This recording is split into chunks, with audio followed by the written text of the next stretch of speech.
Are we live, Silent Assassin? Are we live? We are live-ish. We are live. Welcome to the All Even Podcast. My name is Barry Grant Jr. You can catch me on Instagram and TikTok. Instagram, All Even Podcast. TikTok, All Even Media. You can listen to the show on Podbeam, Apple Podcasts, Spotify, iHeartRadio. I'm all over the place. Check me out on YouTube. Hit that subscribe button. Like, share, and comment. Tell a friend and tell a friend because the page is growing. I don't even talk about X no more because X is a dirty place.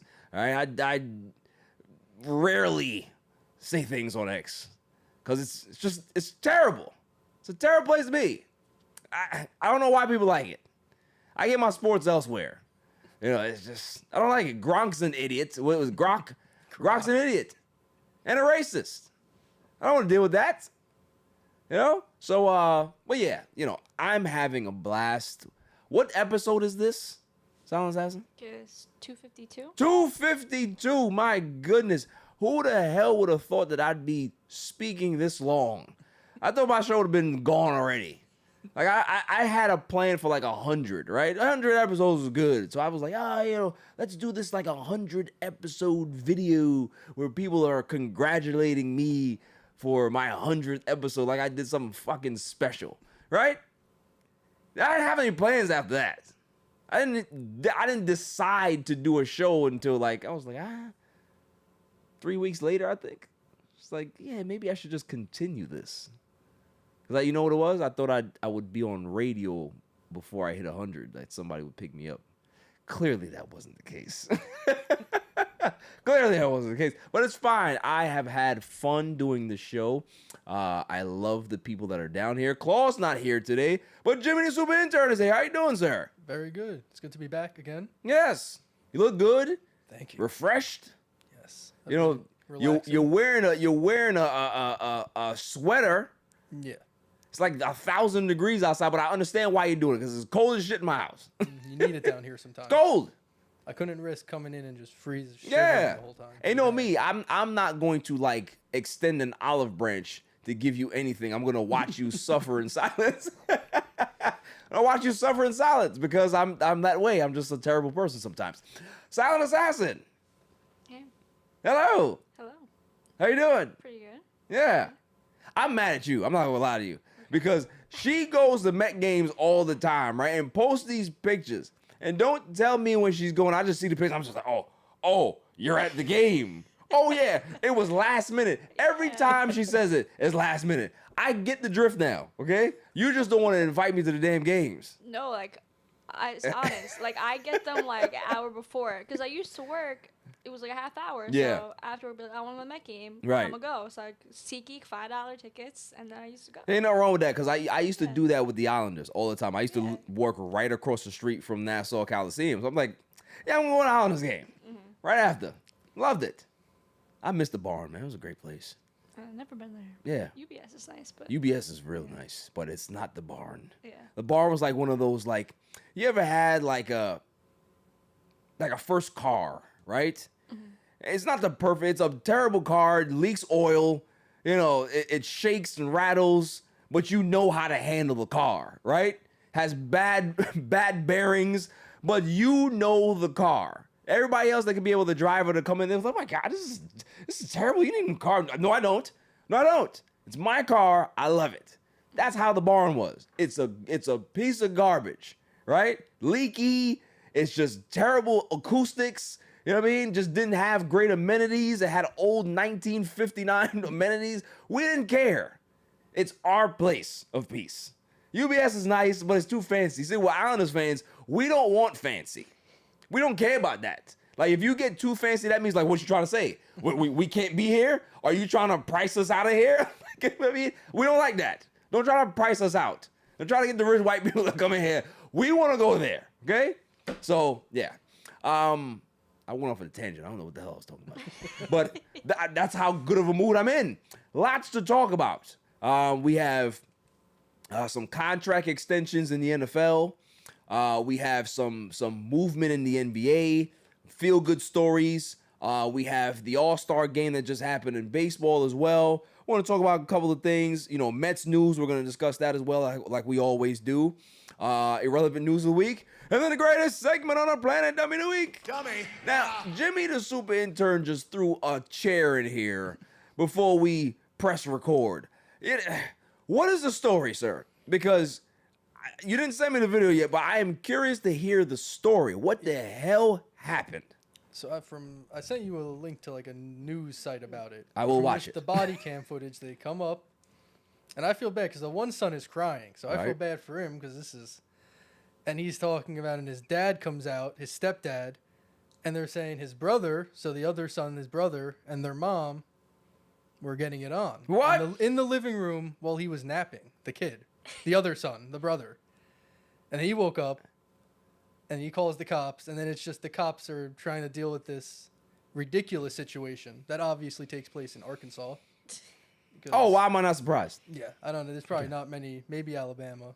Not surprised either. Maybe Mississippi, but it was one of those 3 states. Yeah, it's just the most bizarre. They look exactly how you think 2 people involved, like to the T. Mm-hmm. And I don't know. You're like, because I feel bad for like the stepdad and the brother, and I'm disgusted by... the whole thing is so confusing, and then the cops are just there like, what is going on? All right, so why am I dealing with this? Give me some backstory. Is this a stepson? No, I think this is blood. Because, That's because I thought that at first too, but I think it is, I think she gave birth to this. Oh, this man. boy. I don't know. It's horrifying. They said he's 27 and she's 45. I think is what it said. Yeah, I think. So she had him young. I don't know if I think the younger son was the dad's, and then that son was his stepson. It may have been something like that. But the mom is the mom for both. Yeah. Yeah. That actually, I think that is it. Yeah, because if it was like a step brothers type of thing, and yeah, that'd be freaky. There's porns that they make millions of dollars over that particular scenario, right? But damn, yeah, that's bad, man. And I can already tell how she looks. I don't even need to see the video. I'm sure she is short and obese. Yes. And looks like a linebacker. Yes. Or offensive tackle. So, it's just one of those things where it's just like, but now here's my question. What did the father do? No, he just, it's the funniest part is he just calls everybody he knows. He's calling people back to back and just explaining the situation to them. That's all he did. So he didn't even seem mad. He was just calling people and being like, "You won't believe what just happened." So okay. So now I'm gonna go into. We're gonna go down Pandora's box, right? Opening up Pandora's box. I think that this has happened before. That's what it kind of seemed like. I think that this has happened before, and the fact that it's probably happened before, and now they escalated to get the authorities involved, or the authorities have already been there and they're just used to it now. It's just like, dude, why don't you just leave? Like, they're going to continue to do this. Yeah. You know what I'm saying? So first of all, the father has no backbone, or the father is so scared of the son that the son's gonna beat his ass. Like, I'm taking your woman. He's your That's my mama and my woman. That is how they You get no claim on nothing. That's nasty work. No, it's just ridiculous. I was just so she can be able to help him with schoolwork, and then she can help him with schoolwork, and then he's gonna take her to Pound Town. That's disgusting. What is happening here? Huh? What is going on in America? And then the poor younger brother too. Like, obviously the bigger brother, like you were telling me, he's much bigger than the younger brother. What do you expect them to do? Father was like, "Oh, why didn't you help? Why didn't you do something? You the dad. Knock him out or something." Yeah. Supposedly they said they went out somewhere and then they just got drunk in the middle of the day. Right. But right. I don't know. I've never. That doesn't. Getting seem like drunk thing that just happens with easily. your son, and the next step is you having relations with your son. You are a nasty, sick person. Yeah. But he can't go to jail for that. There's probably no laws in Arkansas for that. In Arkansas, who knows? Let me see. Do they? There's no laws there. It's like, all right, well, it's just another Tuesday. It's legal, so Yeah.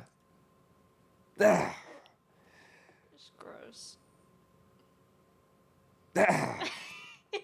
Yeah, I feel bad for that. The only person that I feel bad for is the younger brother. The father is a weakling, weak man, and the cops probably shamed him too. Like, bro, you calling us. What do you want us to do?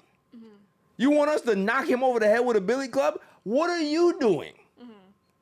You're the father here. Mm-hmm. That's probably why the mother is having sex with the son, because she has no respect for him. I want a real man. Junior's a real man. Junior knows Junior knows how to be able to cut those woods in half early in the day. You take all day to try to do that, and you can't do it in one swing like Junior can. Sick. Huh?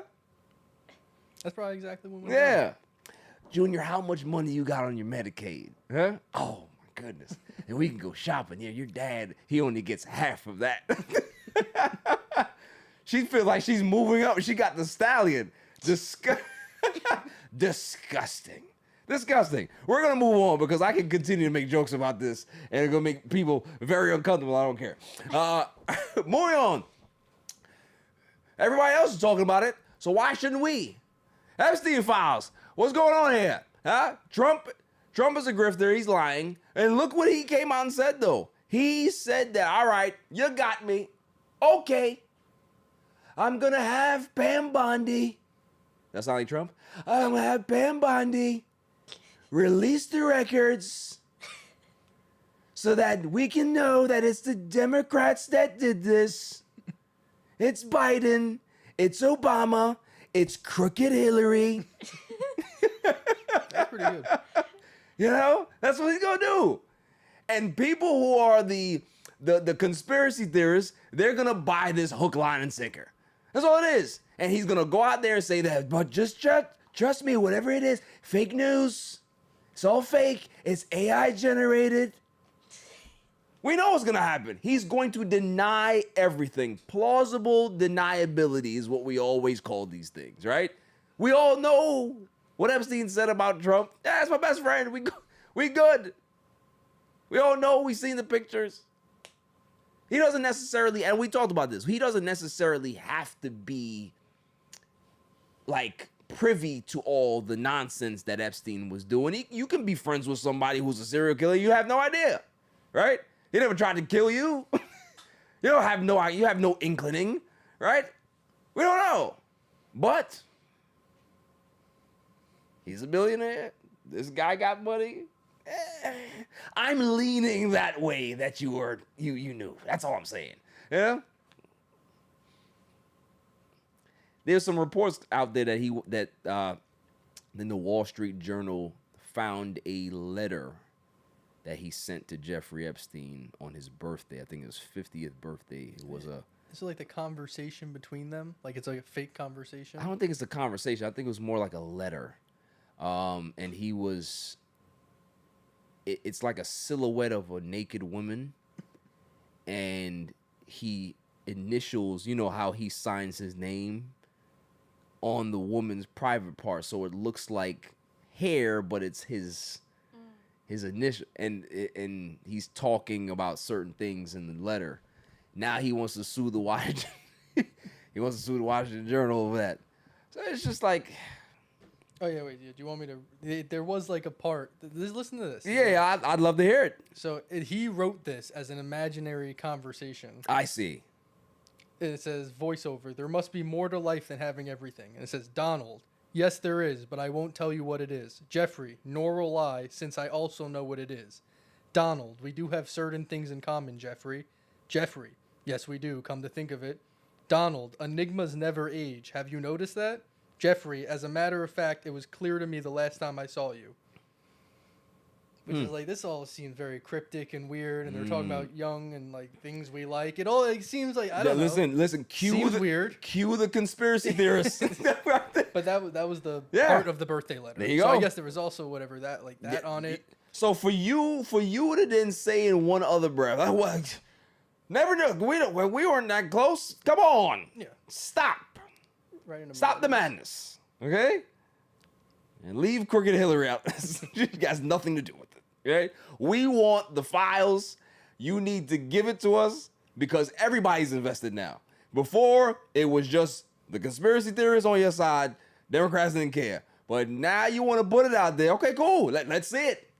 We don't care who's in it. If you got people that are complicit in there, they all need to go down. I don't care if they got a blue D next to their name or a red R. We don't care.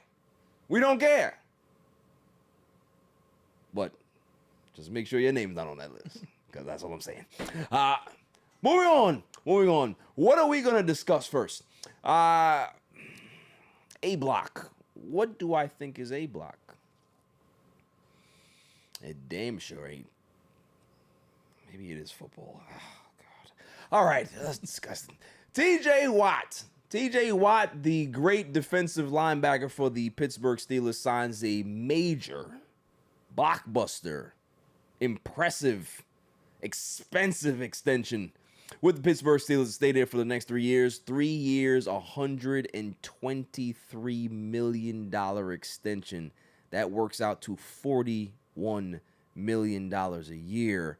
That now is going to make him the highest non-quarterback, highest paid non-quarterback positional player in the league. It's insane. It's a lot of money. $108 million guaranteed. But TJ Watt is 30 years old. He's the franchise player. Career of 108 sacks. I think he's had 73 and a half sacks over the last 6 seasons. So this is a guy that's been highly productive. If he's on the field, he's going to be a difference maker. Shouts to TJ Watt. A lot of people are looking at this deal like it's good, but what does this do for somebody else that's waiting in the wings? So Micah Parsons is now waiting for a contract. Micah Parsons and his agent are looking at this thing. Yes, Myles Garrett got that 40. Look what TJ Watt got. Now it's my turn. I don't know. You're dealing with Jerry Jones. I have no idea how long Micah's gonna have to wait. Obviously, he's gonna get paid. You know, Jerry's is gonna pay him. He's gonna have to find a way to pay him. But I'm curious to see what that happens. But my thing is, I don't like in the NFL how it's structured. And what I mean by it's like you don't necessarily have to be the best player. Because think about it. We can make the conversation and we can have a debate. Who's a better player, TJ Watt or Myles Garrett, right? It's very, very close. So Myles Garrett just signed a big extension in the offseason. Okay, cool. He's the best defensive player in the league. But TJ Watt is, if he's not the second best, he's definitely top 3. So, but does that mean that he gets more money than Myles Garrett?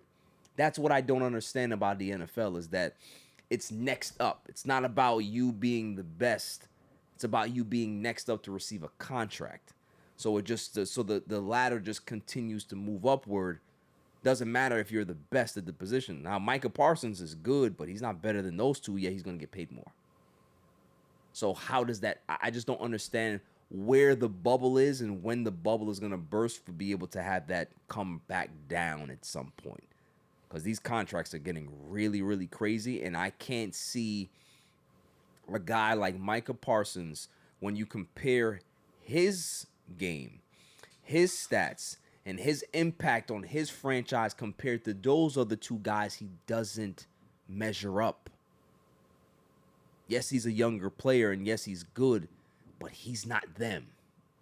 You understand what I'm saying? Like, it's not the same thing, but yet the money's going to be the same. It's the same thing. That's the same argument I had about Dak Prescott, right? You see guys like Josh Allen. You see guys like Joe Burrow. You see all these guys. Does Dak Prescott measure up to those guys? No. Is he Lamar Jackson? No. Then why is he getting paid like them? Not saying you shouldn't get paid, but there should be a tier here where there's a top tier and there's guys that fall below that. And that's all sports too, because you see guys in the NBA, Like, Devin Booker's making $70 million in his next extension. Who is he better than? Seriously. He's not the best player in the Western Conference. He's not even the best player in his division. But yeah, he's getting paid the most. So there needs to be some balance here. That's all I'm saying. Baseball kind of gets it right for me. I'm not gonna lie to you. Like, baseball, guys get paid. It doesn't really, it matters what a guy at his position made, but then it doesn't really matter depending on what the negotiation look like. Cause look at a guy like Vlad Guerrero, right? Vladdy got a good deal from the Rays. I mean, from the Jays. But could he have gotten more? Absolutely could have got more. Did he want more? No. He wanted to stay with the Blue Jays. But it wasn't like, okay, well, no, this guy got paid, so you need to. Like, no, this is fair value. I'm going to take fair value, and we're going to go about it. So that's my thing. It's just like, Mike is up, but should he really get the bag like how TJ and Myles Garrett got? No, I don't think he should. So, shouts to TJ Watt, because you definitely deserve that. Great player. One of the best players in the league. He's been one of the best players in the league. And like I said, impact guy. Like, when he's on the court, when he's on the field, like, you know exactly where he is at all times, because he makes himself viable. He makes himself, like, effective. Micah Parsons doesn't do that. And that's kind of one of the reasons why I'm no longer a Dallas Cowboys fan. But I digress. Let's go to my team. Jets Watch. There's no call, but I'm going to do it anyway. I am going to applaud the New York Jets because they did something that I didn't think that they were smart enough to do. When I saw the extension for Garrett Wilson, our star young wide receiver, I said, okay, lock him in. We need to get our quarterback situation going, but lock him in because he has the talent to be a top 5 receiver. He does. He gets the right pieces, gets the right quarterback. He might be able to be that guy that the Jets have not had in quite some time. I like that. But then they went ahead and extended Sauce Gardner. The only reason why I'm calling him a Sauce is because he just got the bag. His name is Ahmad Gardner. Because he hasn't been good, in my opinion. PFF numbers didn't look great last year. But he got an extension, too. What are the numbers? Pull those up for me, Jimmy. Let me see. It's Gardner is $120.4 million. Okay. 4 years. And What's the guarantee? Let me see. Wilson is $130 million 4 Okay. years. Let me see if I can find that. This is behind the paywall. Mm-hmm.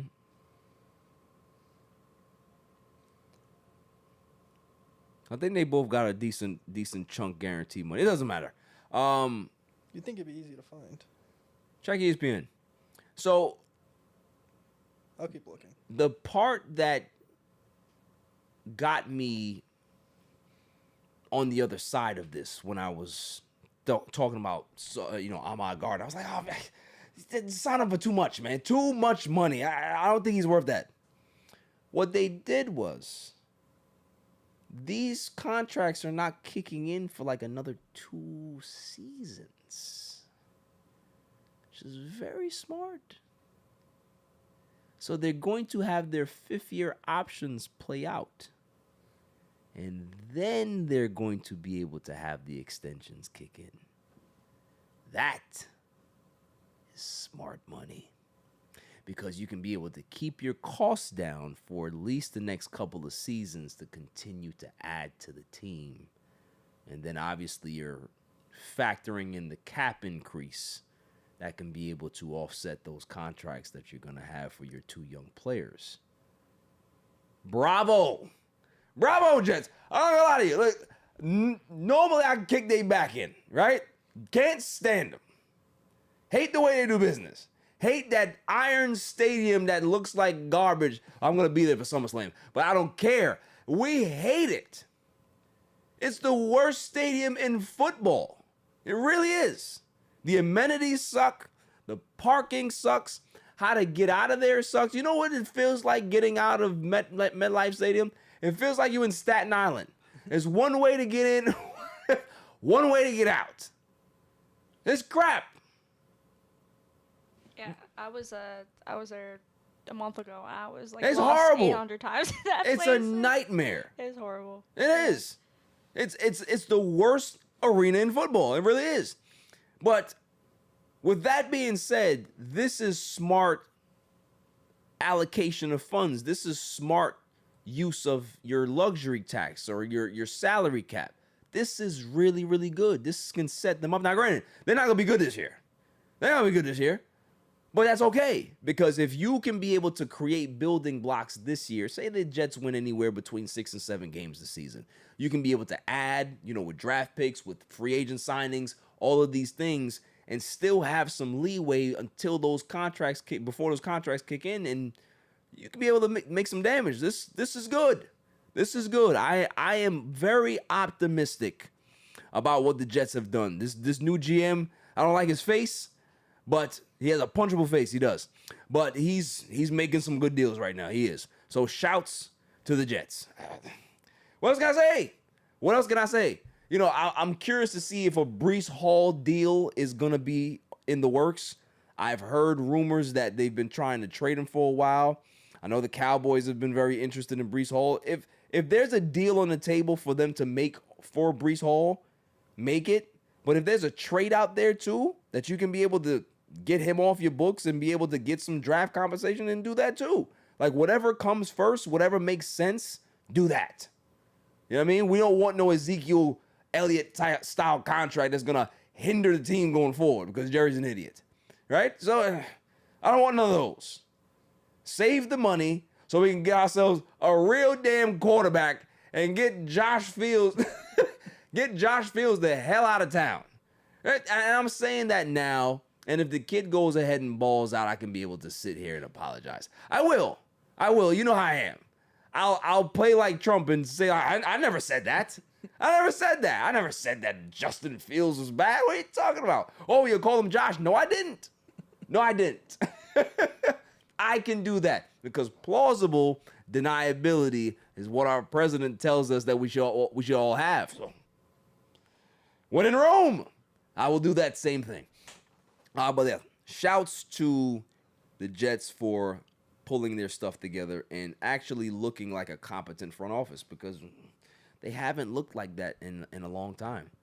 Your Giants need to come along now and do something special. I don't know what Ozempic coach is doing over there. He needs to figure it out. Have the Giants signed anybody?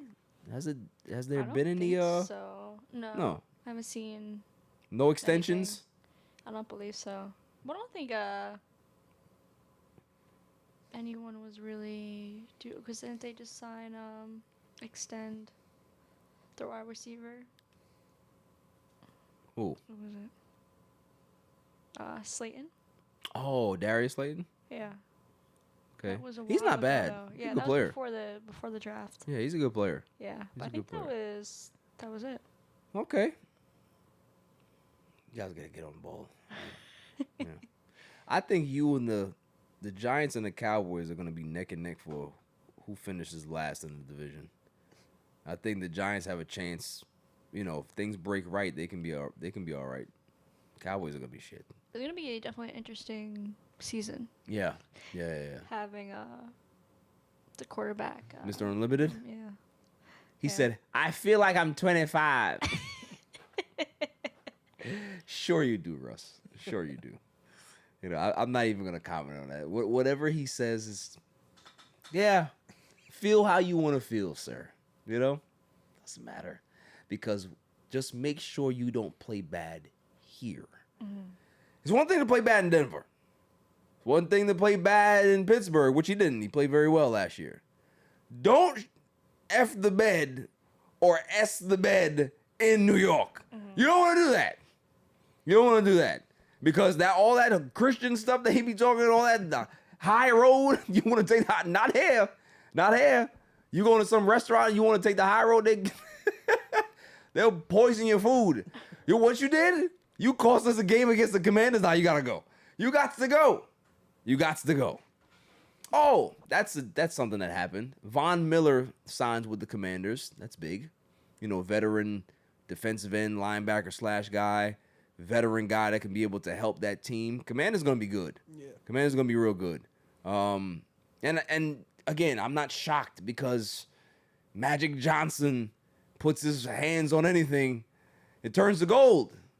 Except back in the early 90s when, you know, we don't talk about that. But yeah, it turned to something else. But hey, that was crazy.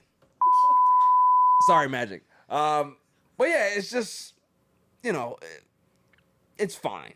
It's fine. I think the Giants need to just figure out what type of team they want to be, and then you go ahead and make those moves. And I think that they had a very solid draft, and I think that they're moving in that direction. So it's all about time.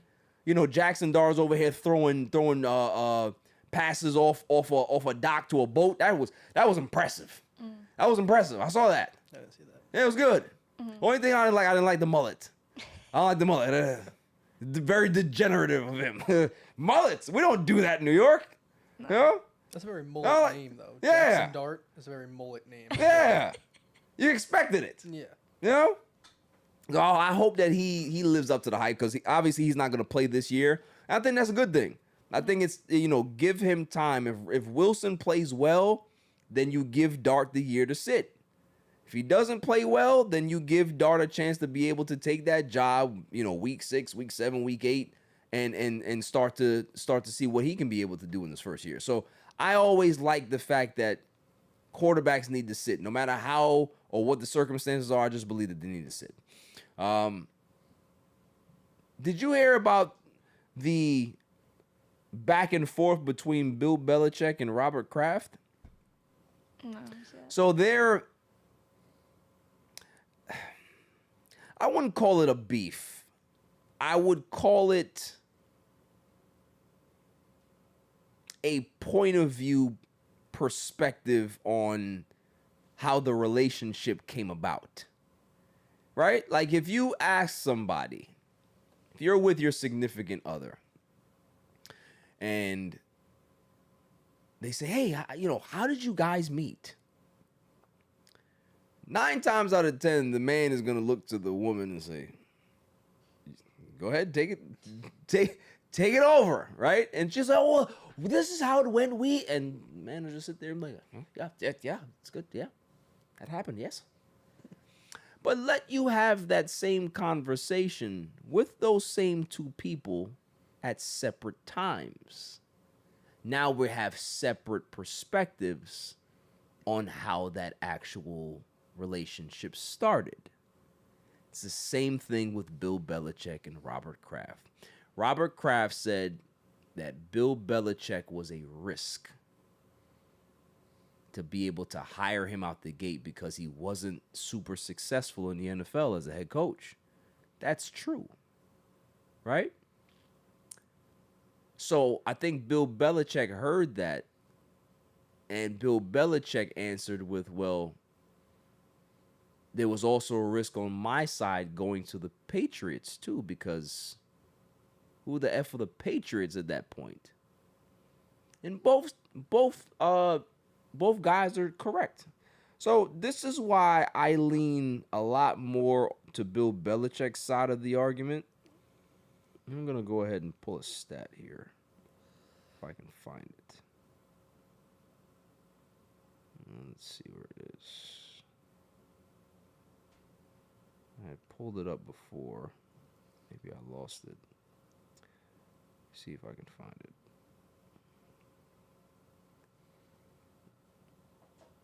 Oh, here we go. So, Bill Belichick got hired, I think in 2000, I believe, might have been. He got hired because he said that too. He said he had the New York Jets job lined up. It was his. It was his to take. The reason why he declined signing with the Jets is because he didn't trust the new management. And boy, was he right. He said it was too unstable and he did not trust. He needed something stable, Robert Kraft is stable because obviously he's the owner. He's not going anywhere. And the Patriots weren't this glamorous place to be able to go. But Bill Belichick's also taking a risk too because this might be the last stop of his career if it doesn't go well. Would you like for me to tell you what the Patriots' record was before Bill Belichick got there? They were 9-7 in 1998, lost in the wild card round. 1999, they were 8-8, missed the playoffs. 2000, they were 5-11. So Bill Belichick took over, I believe, a 5-11 team. And then the next year, he won the Super Bowl. So this is not a team that was super successful. They had a run here, like 1998, 9-7, lost on wild card, like I said. 1996, 11-5, lost in the Super Bowl. Obviously, that's very successful. They lost to the Packers. 6-10, 95, didn't make the playoffs. 10-6 in 94, lost in the wild card.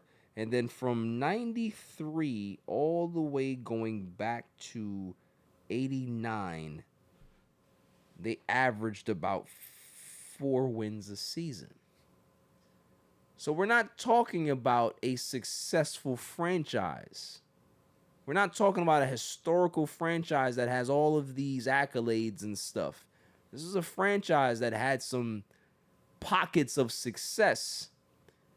So when they're both talking about this relationship and how much of a risk it was, yeah, it was both a risk on both their ends. Because if Robert Kraft doesn't hit a home run here, then now everybody's going to start turning on Robert Kraft. Why can't you be able to turn this franchise around? We were just in the Super Bowl 4 years ago, 4, 5, 6 years ago. What's going on? And for Bill Belichick, this might be it. If you don't prove that you can be able to be this intelligent defensive genius that you've showed in New York and you showed in with the Giants and the Jets, you need to be able to cash in now. It has to be now. So I don't think any of them are wrong. It's just that both men are very prideful. And they're not going to want to back down, and they're always going to want to make their side of the story seem a lot more advantageous to them. But both are right. Tom Brady needed Bill Belichick. He also needed Robert Kraft. Bill Belichick needed Robert Kraft to hire him, and Bill Belichick needed Tom Brady to get him to where he needed to be. Robert Kraft needed to hire the right coach in Bill Belichick, and he needed to trust Bill Belichick and his staff to be able to draft the right quarterback to get them the Super Bowls. It's a triangle that needed each other. Every side is important to that triangle. Without one side, it's not a fucking triangle anymore, right? It's an 8. So it's just, that's all it is. Like, everybody has their own story. You have your own perspective, and that's fine. But the end goal was the same, is that you all needed each other to be successful. And that should be the conclusion. Doesn't matter how it happened. It doesn't matter who wants to have the advantage. Who cares? We saw the Patriots be dominant for 20 seasons because that triangle needed each other. And that's all there is. That was pretty good. I ain't gonna lie to you. I tell you, whatever radio stations listeners, I don't want it. All right? I don't want it. I want my own stuff. Moving on. Maybe we should do a relevant news of the week now. Sure. Because we got a lot of basketball to talk about. That is my cue for irrelevant news of the week. You got to be kidding me. I mean, how do you watch them? I mean, yeah, they stink. I saw a story here, guys, that almost put me on the floor. It did. I like to find the weirdest stories. I do.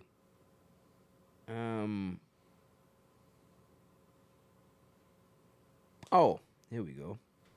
Start with this one. Joy Taylor has been let go by Fox Sports as Fox canceled 3 shows, including Speak, a show she co-hosted with Keyshawn Johnson and Paul Pierce. So FS1 is cleaning house, and they're taking all of the shows that have bad ratings with them. And how do I feel? Because I knew that this day would come. You know, we talked about Joy Taylor a long time ago in regards to whatever allegations that were there and the lawsuit. But let's just put all of that stuff to the side, if you can be able to separate it. Here's what I'm going to say. Yeah, anybody that's in this room here, we're all sports fans to some degree, higher than others, right? But nobody in here watch Speak. I'm just saying, it's not a good show. I don't care who's on it. It's not a good show. Keyshawn Johnson, his podcast is great. Paul Pierce has a podcast. That's pretty good.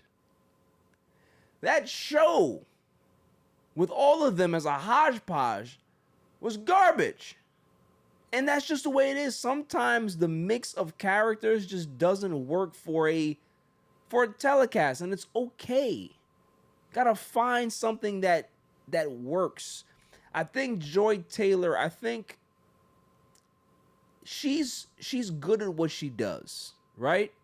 I think she needs to find her own lane. Maybe she needs to create her own podcast and just go that way, rather than being on linear TV and cable TV, whatever it is. Just do your own thing, because it's not, ever since she's gotten her own shows, they haven't worked out. Whether it be ratings, whether it be whatever, the people are not engaging with the product. So something has to change. That's all I'm saying. It's not, it has nothing to do with her being a woman. There's plenty of women out there that know what the hell they're talking about. She knows sports. She has her own opinions. There's a lot of times where I don't agree with her opinions. 95% of the time I don't agree with what she says. But that doesn't mean she doesn't have a right to be able to speak on whatever she feels, right? But maybe this lane is just not her bag. Paul Pierce has found his lane with his podcast. Keyshawn Johnson has done the same thing with his. Maybe that's her way of doing it. And all the other shows too. Craig Carton, when he left The Fan and took this show on FS, I was like, it's a mistake. First off, we know Craig Carton, you ain't about sports like that, bro. Like, you were, when it was Boomer and Carton, Boomer was a sports guy. You were the comedy relief. We don't go to you for sports. So you having a show about sports, nah, that don't work. So again, he may too need to get away from cable TV, linear TV, go back to radio. Maybe that's where he needs to go. Go back to The Fan. See what happens there. That might be where you need to go. People need to understand their lane. And Emmanuel, I'm not even going to talk about Emmanuel Acho. No comment here. No comment here. But there is another person that I'm going to mention. And that's not going to be good. So, yeah. Joy Taylor, all those shows at FS1, cancel them shits and go find some personalities. Go find some people, the younger people. So find some new people, right? Go surf the internet. Go surf YouTube. Go find some people that you can take some chances with that has an audience already that will be able to follow them to this program. That's how you need to do it. You know what I mean? Like, don't just keep plucking these retreads. Go find some new talent. That's how you create new stars. You got to find them somewhere. You can't just keep plucking the same people and expecting different results. What is the definition of insanity? Keep doing the same crap and expecting different results. Stop hiring these retreads. That's it. So, moving on. Hold this story here. NYPD officer allegedly stole $87,000 from Wells Fargo accounts for BMW and booty extras. Let's hear the audio, shall we? Because this is good. Ah, man. What is wrong with these people? So let's see what he said. Acosta is alleged. 27-year-old Yisan Rodriguez Acosta is accused of stealing money from 14 customers at the Wells Fargo Bank in Raleigh, where he worked until joining the NYPD last fall. And the amounts that it's alleged to have been stolen range from $333 to nearly $18,000. Westchester DA Susan Kakay said Acosta is alleged to have used the money for bills, including payments on his BMW. To purchase a subscription to an exercise regimen known as Booty by Jax. An NYPD spokesman said Acosta has been suspended without pay. Of course you suspend his ass without pay. Man made enough money. What do you need money? What do you need more money for? Booty by Jax. I thought it was OnlyFans. That would make sense to me. This is a real guy that works on, that has an exercise page that helps women improve their gluteus maximus. And he subscribed to this. Do you think that he subscribed to it because he's like really a fan of this Jackson guy? Or does he just want to see the yams that the guy is working on? What do you think? Well, I feel like maybe he's gay. Just wants to be there for. Maybe he's there for Jackson. Yeah. Yeah, that's fair. That's fair. I didn't even think about the plot twist. Yeah. Yeah, hiding the sexuality with the subscription or whatever. Ah, Silent Assassin. Okay, that could be it. He said, "Oh, that Jackson guy, man. Is this OnlyFans? No, it's not. It's a regular exercise page. I'll subscribe anyway. Subscribe anyway. It's fine. I need to motivate myself to get in shape. It's not for you, man. This is not your page. That's crazy. Mm-hmm. The fact that you would go ahead and steal all that money and buy yourself a BMW. Why do people do that? If you're going to steal the money, right? Steal the money. Mm-hmm. It's fine. But why are you going to go ahead and buy something expensive? Like, yo, you're a cop. You can't afford this. They know what you make, man. Yo, you got the new 7 Series out there, 8 Series. What's going on, man? Mm-hmm. How much is that? What's the car note look like? What's the insurance like? You probably pay like, what, $1,500 a month? On your salary? And you looking for a house? So you bought the car. Oh, okay. I'll take it. Whatever you want to do. Mm-hmm. Soon as they saw that, internal affairs got on the phone real quick. Oh, you see Bob? Yeah, he's got a new car. Wonder where he got that from. Let's look into it further. Oh, okay. Yeah, we do see that there's a dirty paper trail here. Oh, God, got him. So, but sir, there's something else that we need to see. You ever heard Booty by Jax? Was that porn? No, it's not. That's what I thought, sir. But it's actually an exercise program. So, was it just big booty women? Not really. It's just more about women are just exercising. But I don't think that he's in it for the women. The guy that's actually the instructor, pretty good looking guy. I'm not gonna lie to you. You know, I think he's into the guy. We got him. We got him. Arrest him immediately. So it's just, I don't understand why people do that. If you're gonna steal, just keep the money and don't spend on extravagant stuff. Yeah, like put it in like a savings account.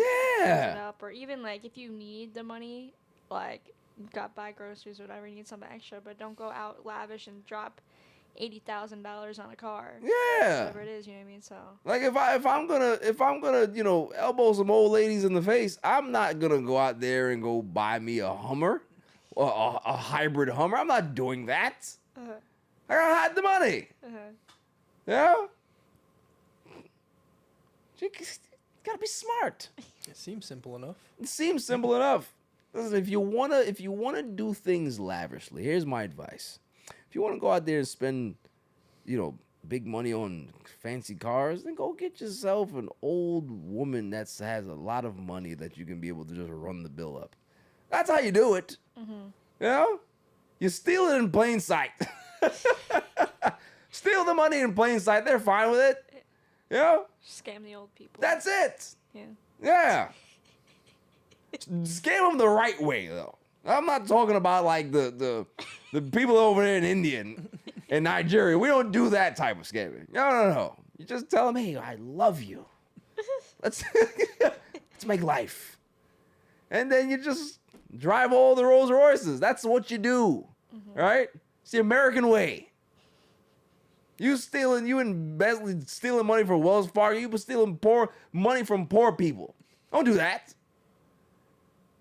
To spend it on your gay fetish. Just wait. What are we doing? This is not what we do here. So yeah, I find that very, very entertaining, very funny. What else we got here?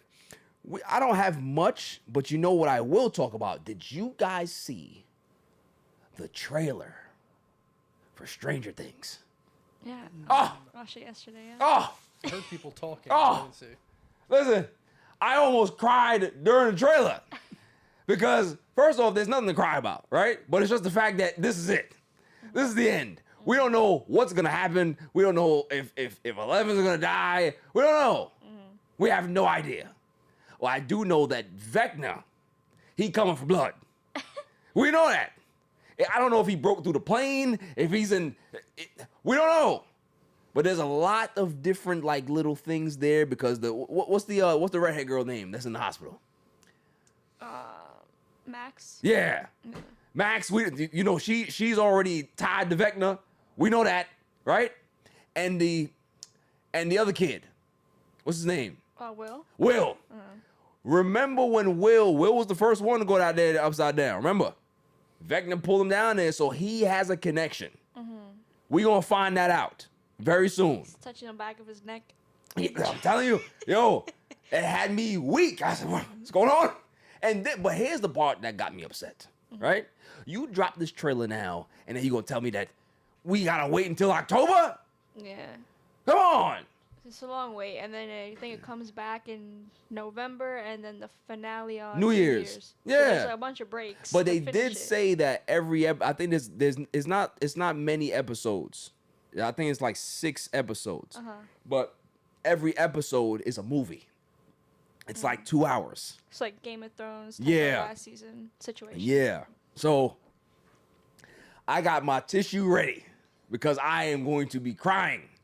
I don't want it to end.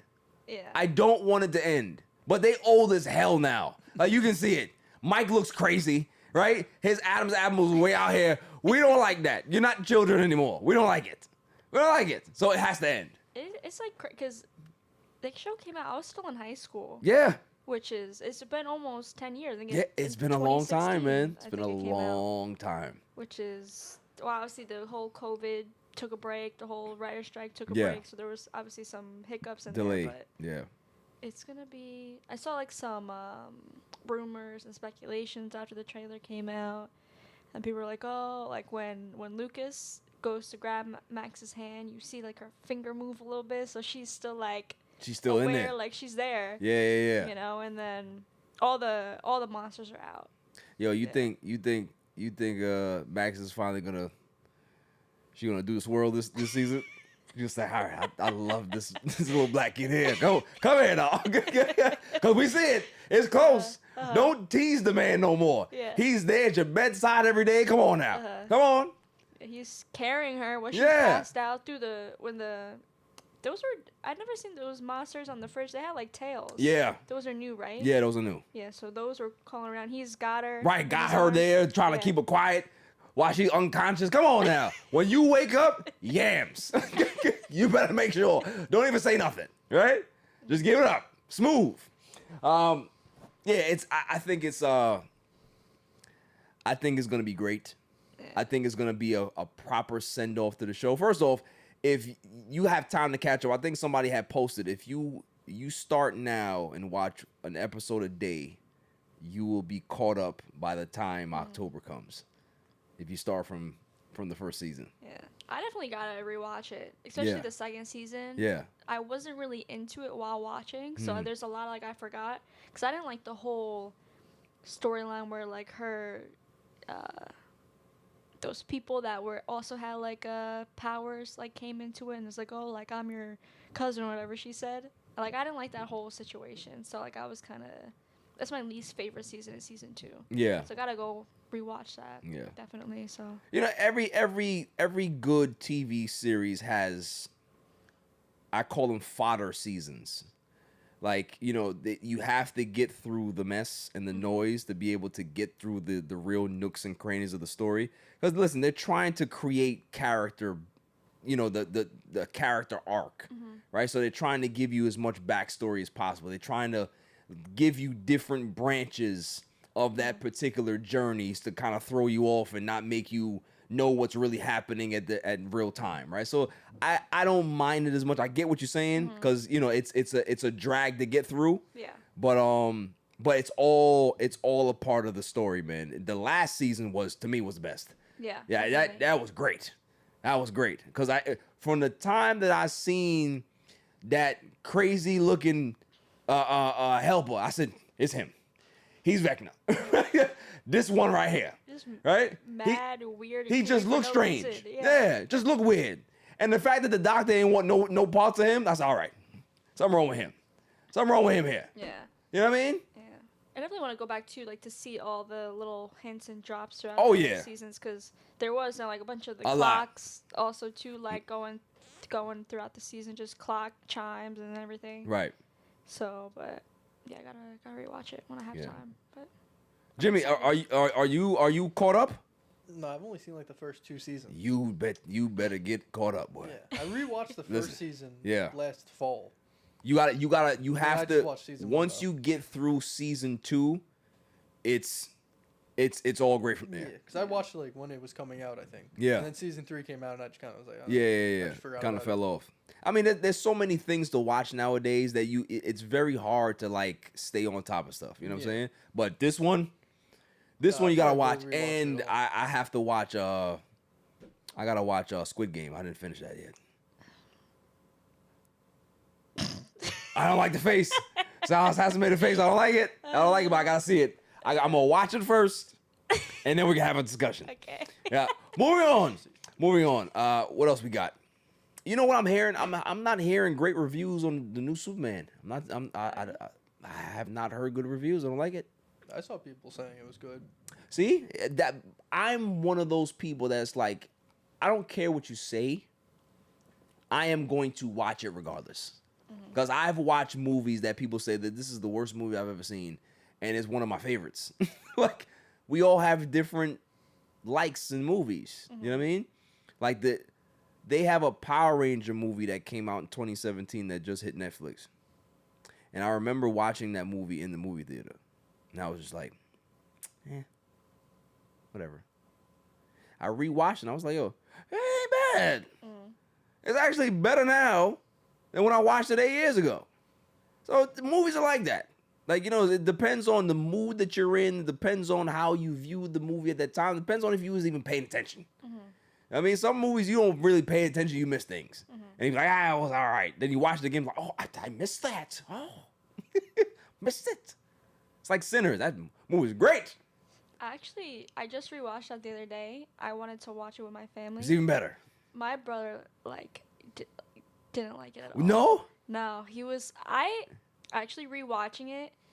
There's definitely a lot of like cheesy, like awkward moments that I didn't notice in the movie theater. Because you were so engaged. Yeah, like I thought it was like more like scary and stuff in the movie. Nah, it and definitely I wasn't. rewatched it and I'm like, oh, this is funny. Yeah. Like the little awkwardness between things.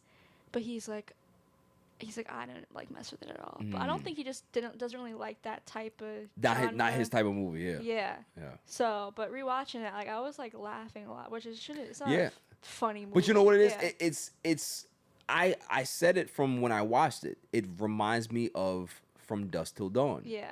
It's that type of movie. Yeah. You know what I'm saying? Obviously it has a deeper message to it and all that stuff. You know what I mean? But like the movie in itself Yeah. just is very it has that comedy feel to it. Yeah. So nothing wrong with it. You know, there's a lot of, you know, comedy relief in serious movies is always good.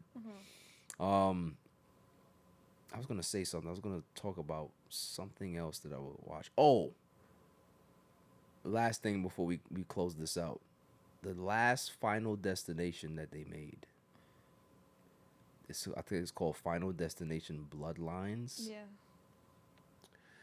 That's one of the greatest movies I've ever watched. I want to see it so bad. It's one of the greatest movies I've ever watched because I laughed from start to finish. Like, the amount of nonsense and chaos that ensued in that show. Because it's basically, like, I'm not going to tell you the movie, but the premise is that this was the start of everything. And all of the other movies were based on this one because there were so many people there that obviously there's different bloodlines. And these people weren't supposed to be here. Yeah. You know what I mean? Reverse history. Whatever. Right. Yeah. So, but how it happened and how it unfolded, gold. Complete gold. Like, listen, I only watched like maybe the first two Final Destinations and I fell off after that. But this one here, man, bravo. Bravo. I want to watch, because even from like the trailer, the whole backyard scene they show in the trailer, I'm like, this is so like not possible. Over the top. Over the top. Yeah, it's just so extra. So I was like, I just want to see it. That scene right there, I'm telling you right now, it's gonna make you laugh. Yeah. Like I could not stop laughing. I could not stop laughing. And Jasmine looking at me like, why are you laughing at this? This is horrible. Like, no, it's not. We love movies. We have to do something in this summer because it's like 190 degrees outside. So you need to stay inside and do something constructive and productive. So it's movies for me. That is my irrelevant news. You gotta be kidding me. I mean, how do you watch the? I mean, they stink. Now, let's get to some basketball talk. We're gonna get this out of the way. I am going to put this out there. Shouts to Dame Lillard and the Portland Trailblazers for patching up their relationship, and Dame is heading back to Portland. Wow. I did not expect that. I did not expect that to happen. I thought Dame probably would have ended up in Boston. I thought Dame would have ended up in a place like Miami because he wanted to go there previously. Never thought that he had a chance to sign with my Lakers.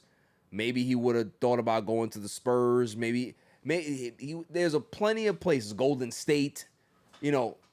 But for him to basically tell us that he wanted to go home. His family lives in Portland. He's 35 years old at this point.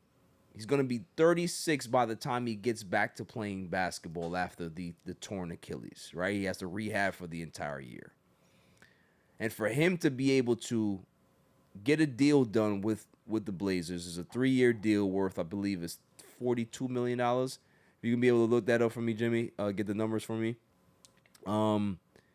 This kind of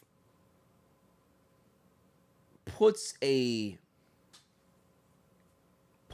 bullet in the ring culture argument.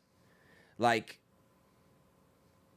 anytime we see somebody in basketball, they're in an organization for a long time, they're a very good player, they're a multiple-time All-Star, and they tend to just not be able, they're not able to break through to that next level, to get to the championship or whatever it is.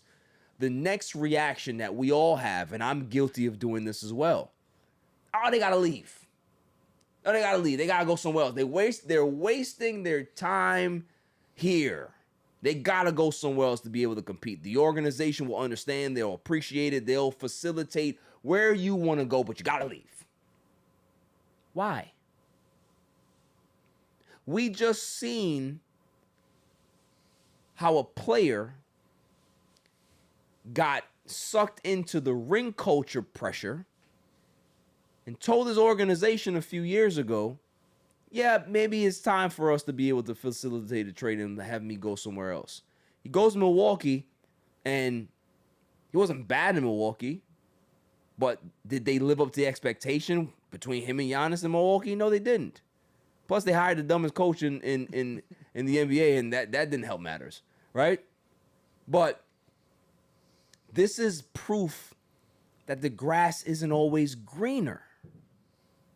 Sometimes being comfortable and being entrenched in where you are matters more than chasing something that may not fulfill you as a player.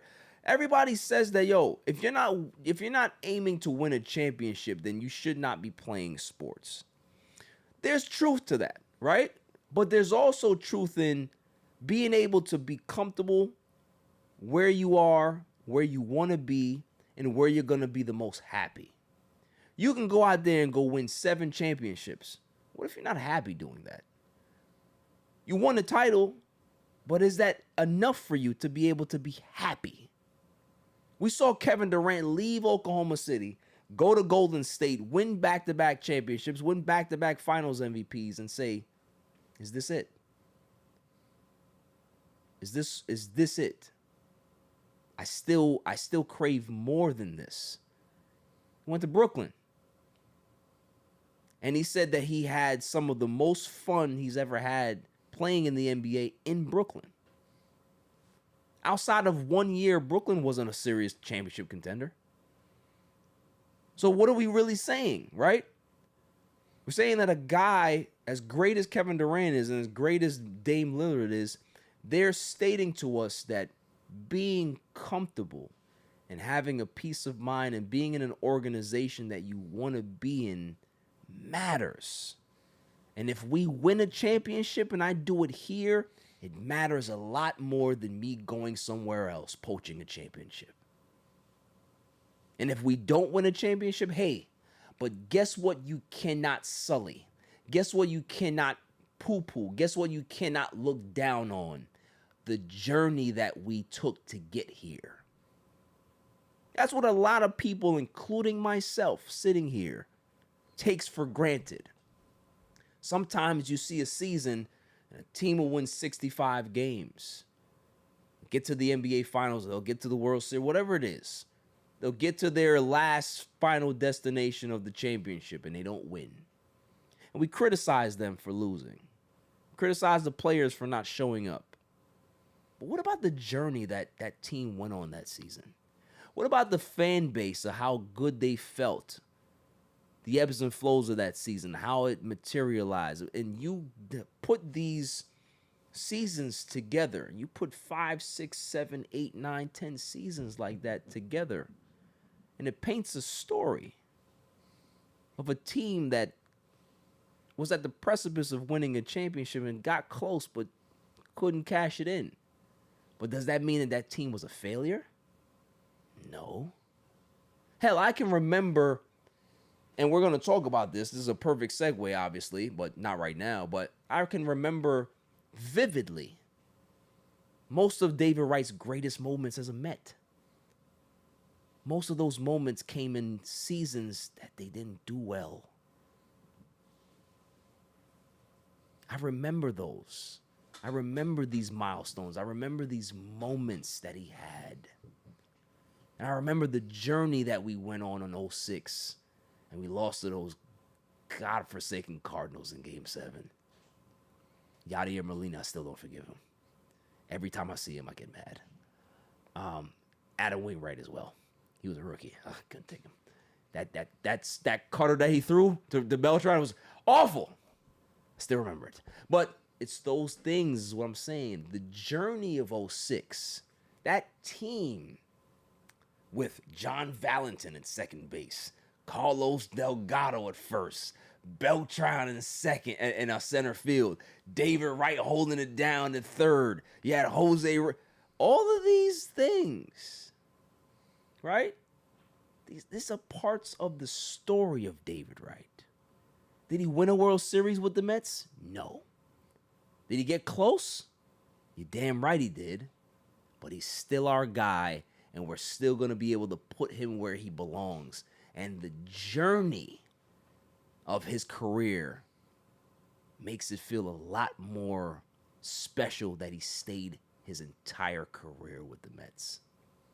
That's what sports is supposed to be about. It's not supposed to be about ring culture. It's not supposed to be about, well, you only got one. You know how many greats in baseball don't even have that? Barry Bonds is the greatest baseball player I have ever seen. That's no exaggeration. He's the only guy that's in the 400 club. He's the only guy in the 500 club. There's nobody else. He's the greatest baseball player I've ever seen. You know how many World Series Barry Bonds got to? 2. You know how many he won? 0. Does that matter to me? No. Because I remember most of his highlights. I remember most of his milestones. I remember that 2001 season like it was yesterday. Those are the moments as fans that we remember. As a Laker fan, I can tell you I've enjoyed multiple championships, yes. But most of the moments that I think about are not in those championship finals. It's outside of it. So the journey is a lot more important sometimes than the championship. So I applaud Dame Lillard. I applaud him for realizing I never wanted to leave. I wanted to stay right here. And sometimes the pressure of leaving makes you make decisions that you don't want to make, and it takes something to happen for you to realize that I never wanted to leave in the first place. Because who's to say if Dame doesn't tear his Achilles and he's not waived by the Milwaukee Bucks, that he decides to go back home. So sometimes things have to happen for you to gain perspective as what's truly important in your life. And for him, going back to Portland, being close to his family because they're still in Portland, being in that community that you helped build, and they watched you grow from a 21-year-old kid into a 35-year-old man, is important. Yes, championships are cool. Yeah, you can be able to flex your muscle. Yeah, you can be able to kind of rub shoulders with the pantheon of greats. But would you truly be happy if you didn't go home?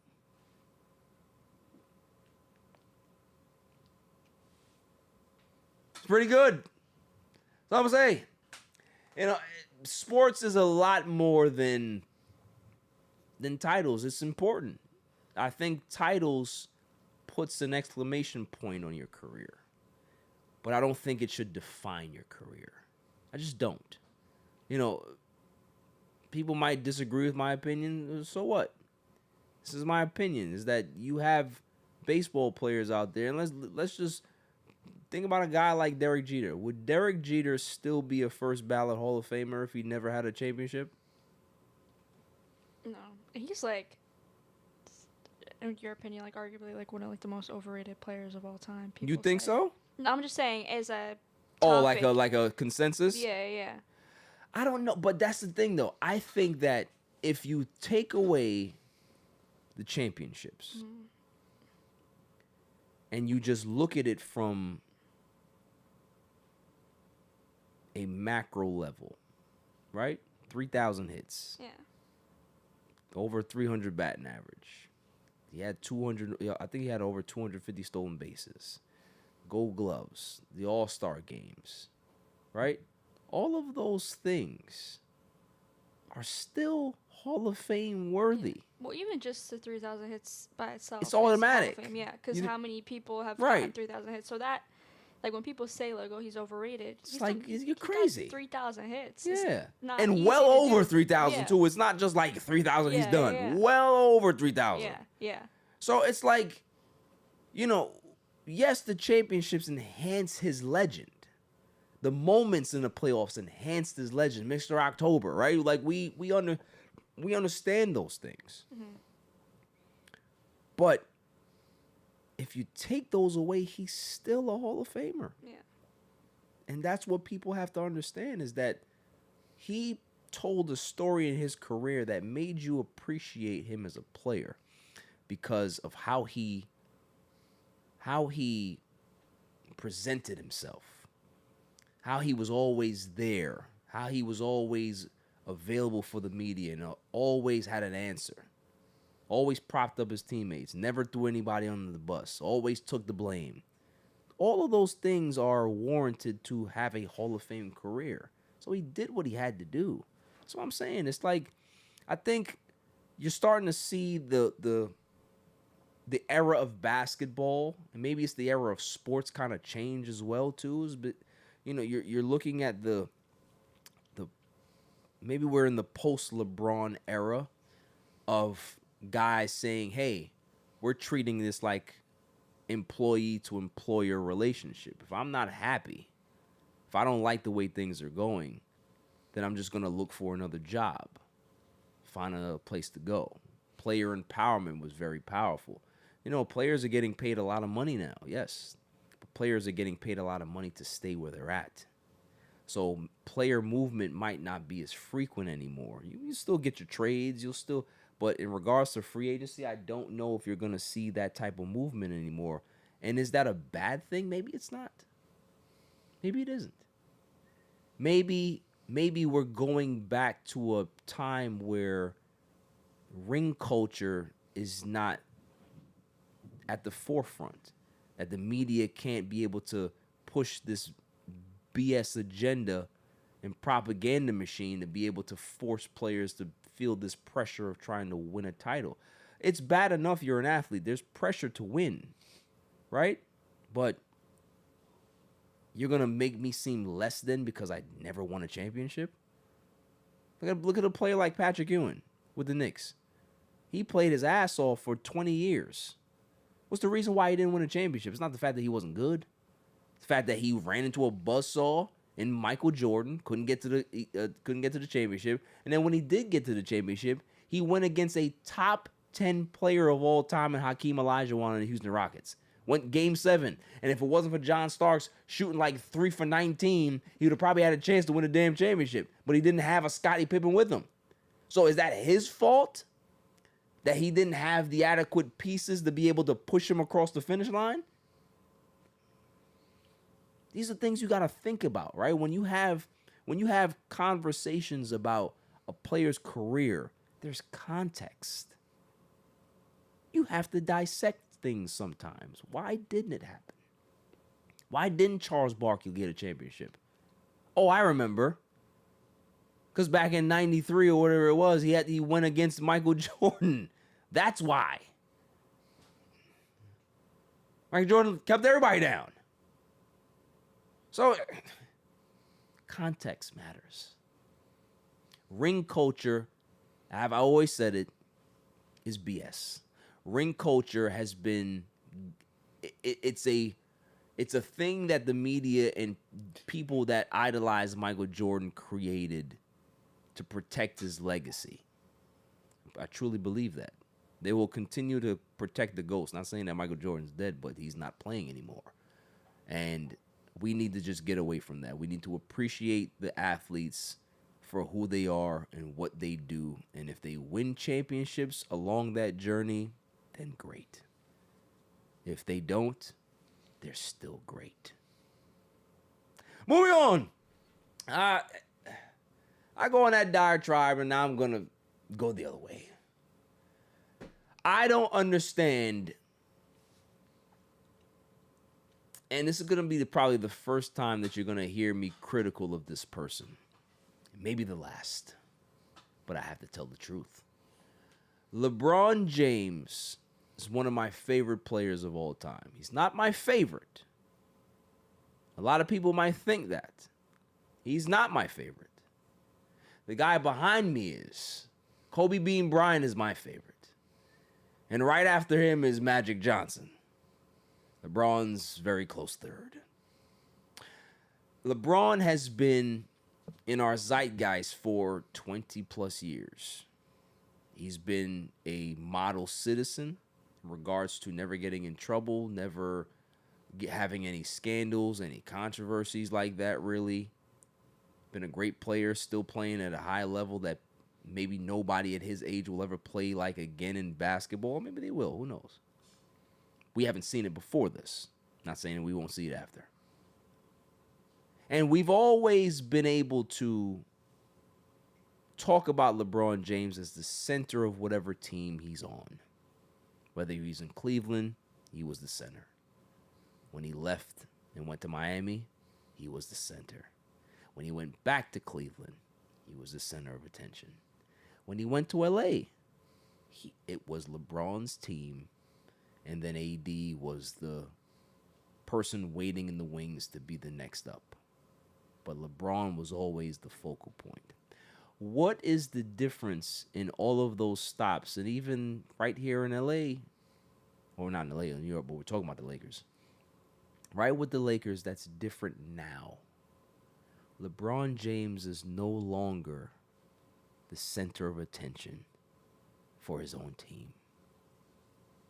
And what that does to a player or a person that's in the spotlight as an athlete, as an actress, an actor, a public figure, is that you start to feel your own mortality as an athlete or as an entertainer, is that the window's starting to close. LeBron James understands that he doesn't have many seasons left to play. And he thinks that creating pressure in the media is his last chance of holding on to that power of LeBron James. And what's going on right now is that the Lakers are saying, we love you, and we're going to make sure that we try to give you what you want. But you see that 26-year-old guy from Slovenia?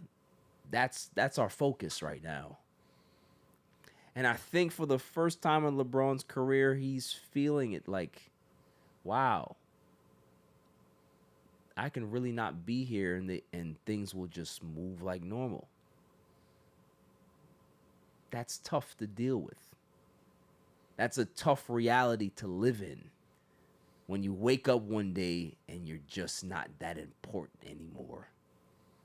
I'm not saying globally. LeBron James is still the man. I'm just talking about his position on his own team. And he's still a top 10 player right now, but is he the best player? No. Luka is the best player on this team. And how they're building this team is through Luka and the future. LeBron James is not their future. He's their past. So my particular opinion on this thing is, LeBron, I get it. But I also do believe that it's time to be able to just play the back for once. See how it works. I think that you can be able to get what you want. The Lakers can get what they want. And Luka can get what he wants. I think that the Lakers can be able to still compete in the short term while being able to build this team out long term. So everybody's happy. I don't think that LeBron James leaving the Lakers is a smart idea because there's not going to be a lot of teams that are willing to gut their flexibility in their roster to be able to get a guy like LeBron. He has a no trade clause.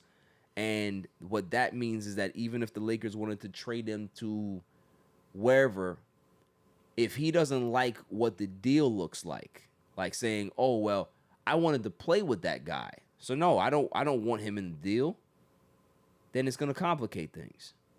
And this goes right back to ring culture again. I understand that he wants to compete for championships, and you can do that right here with the Lakers. But is going to be a mercenary on a championship contending team going to fulfill you because you're chasing a ghost? Or is the totality of your career and the journey that your fans and all the teams that supported you and the fan bases that supported you enough. Those are the decisions he has to make. And as a Laker fan, I want him here. I never tell you that I don't want LeBron. I'm not one of those idiots. Hey, LeBron, I'm tired of LeBron. Shut up. Shut up. Those are the people that sit in their basement and play Kobe Bryant tapes all day long. Wake up. Like, LeBron's a Laker. Get over it. But he definitely has to just suck it up. Suck it up and understand that there's new management. The Lakers are going to be fine. They're going to be able to make some deals. I don't think that this roster is complete right now. They added DeAndre Ayton. They added Jake LaRavia. They still have a open roster spot potentially. They have to go ahead and release or waive Shake Milton to be able to clear up a spot. So that there's things that they can be able to do to be able to improve the team. I think they're waiting for some defensive guys or some buyout guys to be able to hit the market and see what happens. So I don't think that this team is done, and I think that they'll be better off, and LeBron will be more satisfied with the roster going forward. But all of this nonsense that was in the media, you know, the fact that Rich Paul put out the statement of, LeBron, he wants to compete in his last couple of years, and, we want to just make sure that, we're the Lakers are, we're still on the same page. Bruh, stop it. And then you want to play, again, here's that phrase that's coming up again, plausible deniability. Oh, LeBron, you want to get traded? I never said that. Who said that? LeBron, you got anything to say on these? I got nothing to say. What do you mean you got nothing to say? You've been creating media swirls for the last 2 days, 3 weeks. What's going on? Now you ain't got nothing to say? You got Rich Paul going to all of these shows. Oh, LeBron never asked for a trade. So what the hell was that damn statement about then? What was it about? We know that you old as hell. We know that you ain't got that many years left. We get it. So do the Lakers. They know. They want you to retire a Laker. But they also know that they're under the pressure to be able to field a good team. They get it. You don't got to tell me that, man. You ain't gotta release these stuff in the in out there in the public. Oh, just want to make sure that the Lakers know what we try to do. We understand that you're trying to build for the future, but we want to make sure you guys are doing it. And then when we check you on it, what are we talking about? I didn't say that. I didn't do any of that. Yes, you did. Teams are calling because of your press release. Hey, just saw the press release, Rob. Any chance he's available? No. Rob, hey, how the kids? Huh? How was church this morning? Good? Yeah. Listen, press release. Is any truth to that? Is LeBron available? What would a deal look like? Not for sale. No business. Okay, cool. Hey, this is the third time I'm calling. I'm getting the voicemail now. Hey, saw the press release. Give me a call back. If we want to talk, we can grab dinner. We can grab lunch. We can discuss some things. You have 4 teams out there calling for a reason. Why? Because you sparked the interest. You started the flame. And then once the fire gets out of control, now, what are you talking about? I didn't do anything. That's the stuff that I don't like when it comes to LeBron. I get, wield your power. Wield it. But understand that this is not your fight right now. Let them build the team. Let's see what happens. And listen, if it doesn't work out this season, then get it. You're a free agent next year, and you can be able to dictate where you want to go. But I just think that with the conversation I had about Dame, ring culture, I think it's more advantageous. I think it's beneficial for the Lakers and LeBron to just stay together where they're at. That's it. Moving on. There was... Who else did I want to talk about? That's it. No, I guess we'll talk about this real quick. What do I think a transition from LeBron to Luka is going to look like? I think it's going to... You know what it's giving me vibes of, Silent Assassin? Brett Favre and Aaron Rodgers. Brett Favre was very iffy about retiring. I'm not saying LeBron is like that, but they're both at the end. Aaron Rodgers is the young, talented guy. Green Bay is like, hey, we love you, Brett, but you got to give us an answer. Are you all in or you're not? And then Brett couldn't give it to him, so they had to make a decision for him. I don't think that the Lakers are going to do that per se, but just the difficulty of making that transition from somebody who's so legendary, it's a hard break that you have to make. It's like Steve Young and Joe Montana back in San Francisco. They hated each other. Joe Montana couldn't stand Steve Young. And it had everything to do with, you're here to replace me. So when the Lakers had to make that deal for Luka, you had to make 10 times out of 10 you make that trade. I'm sure LeBron wasn't too happy about it when he heard, but he understands the talent. He understands that Luka's a good guy. The Lakers have to think about their future, but now you're looking at your mortality again. What I said before is that, okay, well, what is the plan? Are they going to pay attention to me, or are they now going to focus on this kid? Well, they're focusing on this kid, but they're also making sure that they keep you happy as well. So I think it's a tough transition for anybody to have to face, but I think he's in the best spot to be able to do that. If you ever wanted to pass the torch to somebody, it wasn't AD. You shouldn't have passed the torch to him. He wasn't ready for it. But Luka would be ready for it. I think Luka in LA is going to be the best thing that's happened to this franchise in quite some time, because now you have new management, and now you have your young star that can be able to push your brand forward and push the brand the way it's supposed to be pushed. See, before LeBron James got to the Lakers were a dead franchise. Dead. Kobe Bryant was long gone.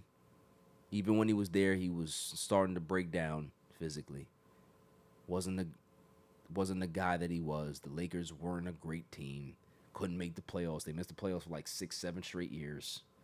And LeBron looked at the Lakers and said, I'm going there. Because that team, that franchise is so special. I don't like what I see. And I want to help them get back to where they are. And he did. He did that. So, of course, there's going to be some resentment of, look at what I've done for this franchise. I think I deserve a little bit more bail, right? Like, give me more than what you're giving me right now because of what I've done. And at some point, you as the receiver of that, you have to go ahead and say, well, I appreciate everything you've done, but you gotta trust me to take it from here, right? It's like a parent. A parent has their kid and they're very overprotective of this kid. And they do all these things for the kid, and at some point, that kid is gonna look at that parent and say, "You've done like you went above and beyond to make sure that I was good. But this is where you get off." Like, you know what I mean? Like, this is where I have to go at it alone. And you gotta let people do that sometimes. That's all it is. There'll always be love there. There'll always be respect there. And I think that, again, he needs to understand that he needs to stay a Laker. And that's all I'm gonna say. I'm looking forward to the transition, and Luka better sign that damn extension come August 4th. He better sign it. All right? Because if he doesn't sign it, we're gonna send him back. Send him back to wherever he wanna go. Moving on. The Rays are sold. I am so happy. This is good for baseball, right? Because the Rays have been the worst attendance team in baseball for decades. Nobody gives a shit about the Rays down there. You know why? Because it's in St. Petersburg and there's nothing but old people there, and they don't watch the Rays. Well, the new owner said, damn that. We're not playing in St. Petersburg no more. We going to Tampa. That's where we belong. Tampa's popping. Tampa's a happening city. There's young people there. We going there. So you have a person that's going to invest big money into the Rays. They already have one of the best scouting departments, international scouting departments in baseball. You now add money to that, there's going to be big problems for the Sox, for the Jays, and for the Yankees. I'm telling you, this is the worst thing that could happen to the AL East. This is great. Anything that makes the Yankees miserable, sign me up. All right? Because they're going to be better than the Yankees and everything.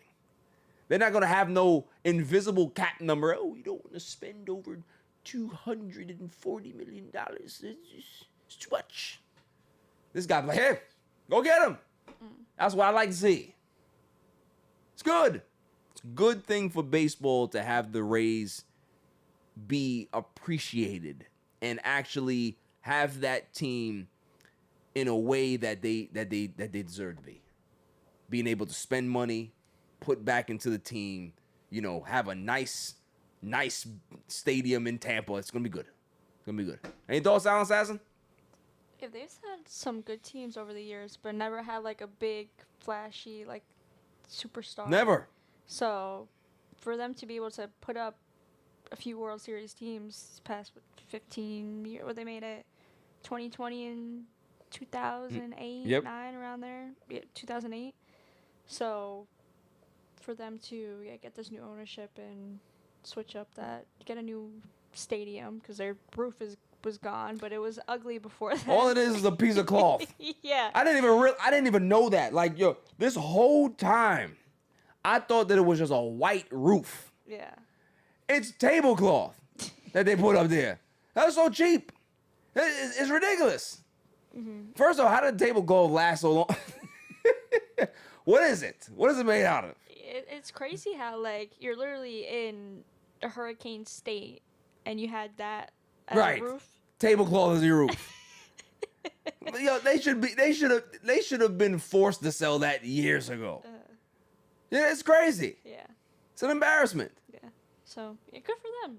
Very good for them. Deserve. My brother is a Rays fan. Yeah. Obviously Mets first, but whenever the Rays are doing well or in the playoffs, whatever, and the Mets aren't, he's rooting for them. Do you think that the new owner will go back to calling them the Devil Rays? That's pretty That'd be cool. interesting. They had the best hats. I said bring back the old hat with the green and yes. the black, Bring back the green stingray. Yeah, I like that. I like that. You know what I mean? That was cool. That was cool. Yeah. That'd be cool. See, they bring back like a throwback uniform. Yeah. And kind of like how the Oregon Ducks have like different uniforms. Mm-hmm. Do it like that. Have just like funky good. Who cares? Yeah. I mean, there's gonna be kids. Tampa is a growing city, very, very young, but it's like Austin, a very, very growing city, man. So this is a good time for them to go back. Mm-hmm. This is gonna be good. Gonna be good. Talk to me about the All-Star game, Silent Assassin. What's your thoughts? Yeah, I watched. Had it on. I didn't really watch it that well, but the home run derby is pretty boring for me. No one to root for. Everyone was like kind of hoping to see James Wood do well because he's a young superstar, so but talented. He didn't do too great. But he was the first person up, so it's kind of hard to be that first person to go. Yep. Because everyone obviously has the adrenaline, they want to beat you. So. Yep. But Raleigh won, so I guess it was cool to see someone different.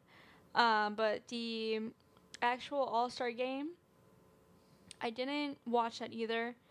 I did check out. It was the 9th inning. I think 2 outs.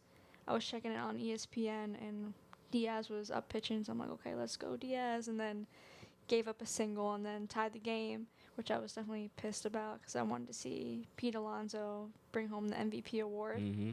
But obviously they had the swing off, first time ever that it's happened, and Carl Schwarber won it for the National League and took home the MVP. So wasn't too thrilled about that. So, but Thoughts about the swing off? it's an interesting, I guess, way to end like a tiebreaker.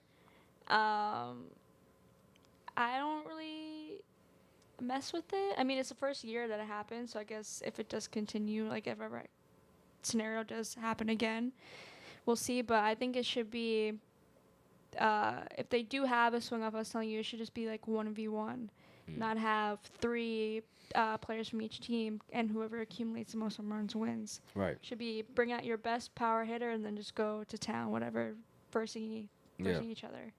Yeah. That's my thoughts. Yeah, I mean, you know, you make all fair points. You know, the swing off for me, yeah, I would prefer it to be the 1v1 or just have your 2 best guys and that's it, right? But to have like, you know, 3 or 4 guys, just like whatever, you know. And this was something that was implemented back in 2022, but they hadn't had to use it until this year. You know, we didn't have a tie. So I think a lot of casuals liked it. I think if there's a lot more interest for it, then we'll see what happens. I mean, even the ABS thing, right? Like the ABS was in there, and that was pretty interesting, right? I don't like the ABS. No. I don't like it. It's interesting. It's gonna be like, did they like officially announce like when it's going to be in regular games, if anything? I Jimmy, feel like I heard them say. Yeah, Jimmy, look that up to at see some if point, there's but if Because there's an it's official. so like Diaz used it, Yep. and like it's not a strike. It touched, it grazed, and I'm like, that's not a strike though. Like if that's just because if any part of the ball touches the zone or out of the zone and it's a ball strike, I'm like, it's majority of the ball is outside as a ball. But I don't know. I feel like balls and strikes, people say, oh, it's up to interpretation or whatever. That's why that's why umpiring is variable. Like every ump has their own, you know, interpretation of the strike zone. And if umpires kept it consistent, then I don't think that everybody would be upset. But if you have inconsistencies in that same game on both sides, then there's a problem. Yeah. You know what I mean? If you have a wider strike zone, that's fine. But everybody needs a wider strike zone then. Not just one team. Yeah, it has to be like if it's like, I guess like 50-50 or majority of the ball is inside out, okay. But that pitch I didn't really agree with it being a strike because it's, you know what I mean? But we'll see how it works. I'll just keep on testing it. I mean, they'll adjust it and whatnot, but it's cool that they did bring back the uniforms. I like that. Damn those stupid ass all-star jerseys. Just give me guys I want to see my Mets in Mets jerseys. That's what I care about. If you want to have cool hats, then do that. But don't ruin the jerseys. Because y'all clearly don't know how to make any good-looking jerseys. They suck. Yeah. They've always sucked. And we're going to go back to the home run derby. You know what? I just don't understand why people have to try to fix things that aren't broken. There was nothing wrong with the home run derby, right? You had my man's, what's his name? Steve Berman. Back. That's out of hell. Great energy. It was fun. Now everybody's just talking about launch angles and exit velo. Like, what are we doing? Like, when did baseball get so geekish? Like, what do we care? What do we care? I don't give a damn about launch angle. I don't care. I saw the ball leave the bat, right? It went that way. We can't find it because it went over the damn stadium. What do I care about a launch angle? Who cares? Who cares about exit velocity? Like, when was this when did this become a thing? Exit velocity. What does that mean? If I have the top exit velocity in all of baseball, right? And I bat 205. What does it matter? Yeah. I don't know how to hit. But when I do make contact, I make great contact. I don't do it often. So who cares about exit velocity? You gonna pay me off of that? Like, that's great exit velo. We give him $20 million. You give me $20 million and I'm somebody who is just above the Mendoza line, you deserve to be fired. Mm-hmm. It's stupid. Yeah. It's a useless stat. Mm-hmm. It really is. It's like, great, you hit the ball hard, but get the ball down where there's no man. Like, get a hit. So. What do they say? Hit them where they ain't? Yeah. That's how they teach you. Not swing as hard as you can, and then if you get an out, you still can get credit. Well, that man, did you see that exit velo? Yeah. It's 119, but God caught it. Great. It's an out. Mm-hmm. Now, who cares? You know what exit velo used to get you back in the day? If you were in the batter's box and you hit a scud missile to second or to like left center or right center, and it bangs off the wall, right? And you're turning first to go to second, guess what's gonna happen? It turns into a single. You know why? Because you hit the ball too damn hard. Mm-hmm. So there's no time to get anywhere. So instead of you getting a double, you got a single now. But nowadays, oh my, did you see that exit velo? You didn't get a damn double. You could have been in scoring position, but because you hit the ball so damn hard, we now at first base. Now some idiot who's batting 198 is gonna come up here and slap the shit to second base, and now we're gonna get a double play. 4-6-3 out of the inning. What does exit velo mean? It means nothing. It was like crazy too. Like before it actually started, they had like a list of projections of who was most likely to win based off like metrics, and some of the other guys too, like, oh, based off his metrics, like he's projected not to do well in this home run derby. Right. But it was the Rays guy with Caminero. Like he wasn't good, projected man. to be well, he's really but good. he came in. He was in the finals. He's 21 years yeah. old. That kid is amazing. Yeah. This is what I'm saying. The Rays get all the good players. Like, I was talking to my friend, and shouts to Rob the other day. I was like, you notice how all the great players, all the freaks, are never in New York. They're in some podunk town. They go Kansas City. They got Bobby Witt Jr. He can only go there. He'll never be a Met unless we sign him in free agency. Why we can't draft players like that? Right? Why we can't draft players like Aaron Judge? Paul Skeens. Look where he goes. Grub Pittsburgh. Why couldn't he be a Yankee? You understand what I'm saying? These are the things that don't happen to like big market teams. All the good players go to these terrible franchises. Mm-hmm. No shouts to y'all, but it's terrible. It's not New York. I don't care. It's rubbish. I don't understand it. Mm-hmm. You got to trade for these guys. Why you can't just have them in your farm system? That's what... Could you imagine? Yeah. Oh, we got a Paul Skeens down here. The closest we got to Paul Skeens was Matt Harvey. He was a drug addict. We got close. Yeah. Had a Dark Knight was great. But then he liked cocaine too much. Mm-hmm. Wasn't it? Yeah. Cocaine in New York is a bad combination. Bad combination. We were close. But we always got to get the guys that got issues. Not the clean kids. I don't like it. But listen, All-Star Game is what it is. It's entertainment. You know, they always try to like tweak things to make it a lot more consumer friendly. Mm-hmm. You know, what do you call it? Casual fan friendly. As baseball fans, we don't care about casuals. You know, when I see casuals go to a baseball game and they're on their phones taking pictures, hey, not even paying attention to the game, I was like, you leave. Get out. Get out. I'd rather sit by the old guy that got the scorebook in his hand, taking a scorebook of himself. You know what I'm saying? He ain't waiting for the damn, he's doing it by, yes, error. Yeah. E1. I like that. I don't like the casuals. They just sit there and they wait for the kiss cam. Get out of here. Go home.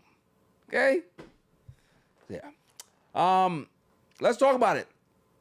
You are going to the game on Saturday, and I'm very upset because I'm not going. But it's a great day to be a Mets fan. David Wright is being inducted into the Mets Hall of Fame.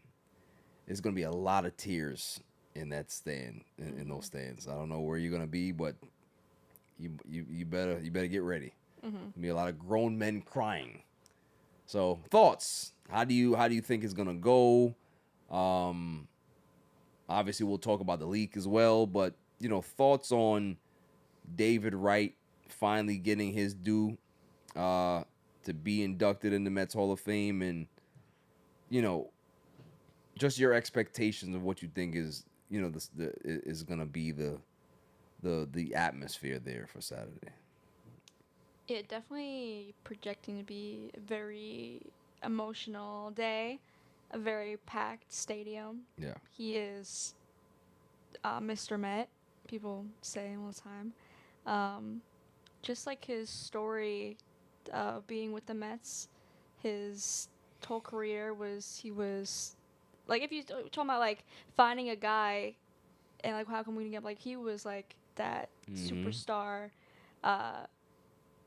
player for us, and the numbers that he put up, like to have like the 30 years. Oh yeah, until they moved to Yellowstone Park. Yep, Yeah. that's true. But just watching him like grow up, he was my favorite player.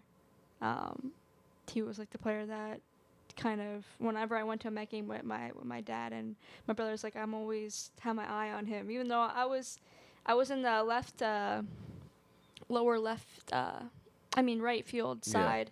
But just like going across the stadium, watching him play, like with his tongue out, doing that throw over to first base, I was always so excited. And we used to go a lot to spring training.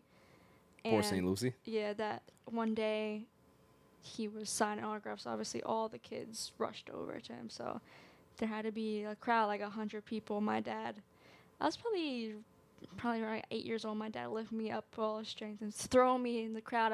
I'm getting crushed by people. I have my little hand out trying to reach through, and I lock eyes with him. I don't know how he saw me, because I just literally had eyes through this crowd. And he locked eyes with me, took off his batting glove and signed it and handed it to me. And that was like, I would say, like the best day of my life, to be recognized by that guy I see down on the field, and he's face to face. And so that was always like a great memory. So did he say anything, or he just handed it to you? I just said thank you, because he was busy signing everything. Just like, said like locked eyes, and that was it. So I was like thank you, and then went home on the plane that we were leaving. Like after we stopped by, so we went on the plane and had my batting glove and showing it everybody. So, but I was like, put that away, people can steal it. So, but I'm definitely very, very excited. It was a game that, it was hard to go to because tickets are very expensive, but it's a, once in a lifetime opportunity to be there and have his number be revealed in left field corner. So, but yeah, I'm just very, very amped to go. So. Yeah, I am. I wish I can go. Listen, I might just. We'll see. But yeah, I mean, look, when you talk about somebody who embodied being a Met, it was David Wright. Like, he is our Don Mattingly. He played most of his career on teams that weren't that great. And he showed up every day, answered every question, took accountability every day. I remember when he was a free agent and there was some rumblings that, he might have left to go to the Phillies. I never believed that. I always believed that it was just more about leverage for his agent. I don't think he ever was going to leave the Mets. And the reason why I know that for sure is how that contract was structured. He had so much deferred money in that contract because he wanted to keep flexibility for them to be able to continue to build the team. If it wasn't for David Wright and his unselfishness, we don't have the flexibility to be able to build that contender in 2015. And he was a shell of himself at that point because of the spinal stenosis, right? But for a guy to be able to continue to work as hard as he did, to be able to just try to contribute any way he could, just shows this character about how much he cared about this team, this organization, this fan base. You know, there will never be another David Wright for me. He was a guy that was headed to Cooperstown had he not gotten hurt. And it's the same thing for Don Mattingly, right? Like I think Don Mattingly's in the Hall of Fame, isn't he? Or he's not in the Hall of Fame. I think he might be borderline. But, you know, it's one of those things where it's just like, you know, He's not. Yeah. I think he got hurt earlier than he was able to accumulate more numbers. But what he did for us, man, will never be forgotten. I sat Metropolitan section, third base line, every time I went to a Mets game, and that was 50 times a year for 10 years. Mm-hmm. So that's a guy that made me proud to be a Mets fan. I didn't become a Mets fan because of David Wright. I was a Mets fan before, but he made me be proud to be a Mets fan. No matter how bad we were, no matter how dark things got, you can always count on David Wright to be there and to answer those questions and to lead the pack and to just be the example of what a baseball player is. You know, so, you know, I'm extremely happy for him. Extremely happy for the fans that are going to be in attendance to be able to see that. And I'll be watching. If I'm not there, I'll be watching. But I might have to, you know, steal a couple of kids' money. You know, prices are going down. Yeah. We're gonna figure it out. Okay, we're gonna figure it out. But let's talk about the leak. And you know, hopefully, number 12 didn't see it. You know what I mean, because for what's going on here, it looks like there's going to be a passing of the torch. There's going to be a David Wright accepting his, you know, induction into the Mets Hall of Fame, and then him calling John Franco on the field, and then they call Frankie on the field, and then Frankie's going to have this look at, hey, what's going on? Oh, me? What's going on? And then you have the jersey, and then there's going to be a C on the jersey, give it to Frankie, and fans are going to cry, and that's what I feel is going to happen. And that video basically did that. Yeah. You know? Yeah. You saw all the captains in the Mets history, and then you see Frankie at the end, and we're just like, Frankie's no captain. It's not John Franco. He's not this. So it's like, allegedly. Yeah. So, if that is the case, it definitely, obviously, happy for him, but it does kind of sting a little bit that if it was leaked, it got leaked. Who leaked that? Yeah. I don't know. Like, come on, man. It is like not even, you leaked it a couple hours before. It's days, bro. Before the ceremony. Like, you know, somebody already tagged him in this shit. And it's just like, come on, bro. Like, I know he's gonna, again, here comes that line again. Plausible deniability. I didn't see it. I don't know what you're talking about. This is gonna be David Wright's day. You know, we focus on David Wright on Saturday, man. It's all good. Like, don't worry about me. Yeah. Oh man. Yeah. It'd have been nice for people to see that as a reveal rather than get it leaked now. Also, too, like I was saying, if he wasn't even made aware of it prior, like, and there was like a surprise to him too and his family. Yeah. It's like a different, you know, story to it, but. Also seeing people like, oh, if this is the case, I'm going to be upset because this is David's day. Like, why are you know? Well, it's typical David Wright. Yeah. Like that's why it makes sense because it's never about him. No, it's about everybody on the team. Got to be the leader and pass the leadership around. Exactly. Yeah. It wouldn't be David Wright if he just drank all of this in and just talked about himself. It's not him. It's just not him. It's like Derek Jeter. Derek Jeter you find a way to talk about somebody else. You know, so it's. I would be shocked if it went the other way rather than him incorporating other people. You know what I mean? So, looking forward to it, man. I'm excited. I'm excited for the second half of the season to get going. Very antsy about that. I'm antsy about Mark Vientos. You know, listen, there's a lot of players that are like extending their visas not to go to China. I'm telling you, like, shouts to Brett Beatty. Been playing great defense. He's been holding off that China ticket for a while. You know, who else? Jeff McNeil holding off that China ticket. It's good. I don't know how long it's gonna last, but they better keep it going. Mark Vientos, listen, man, bags is packed. Yeah. You know what I mean? Bags is packed. Yeah. Had that break to kind of came off injury, so I had that break to kind of be on the field, just take some at bats and just get back at it. I'm telling you, the next step for him is the vacuum sealed to be able to put your clothes in. So the suitcase is there, right? Got suitcase open, vacuum seal, got the clothes in it already. We just gotta tie it up and take the air out of it. Like, we getting close. You need to start hitting or start playing some good defense, because you see the defense that Ronnie's playing. He makes defense look easy. Yeah. Real Very easy. smooth, yeah. He reminds me of a Cano, how smooth he is. I love him. And you got to talk about, you might have to trade Ronnie to go get Robert. We don't want no Luis Robert. We don't want him. No. The man's back like 198. We don't care about him. Come on now.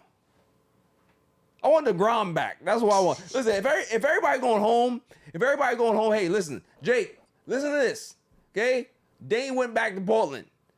We can be able to patch this up, okay? Brody's not here anymore. He gave you that contract. That was your agent. Cool. We can patch things up, okay? We know that you love Texas. You can always go back. But you got to help us this year, okay? You got to help us get back to the World Series. That's what I'm saying. Come back home, and we'll call it even. All the things that I said about you, could forget it. Because, again, plausible deniability. When did I say these things? Why are you talking about highway?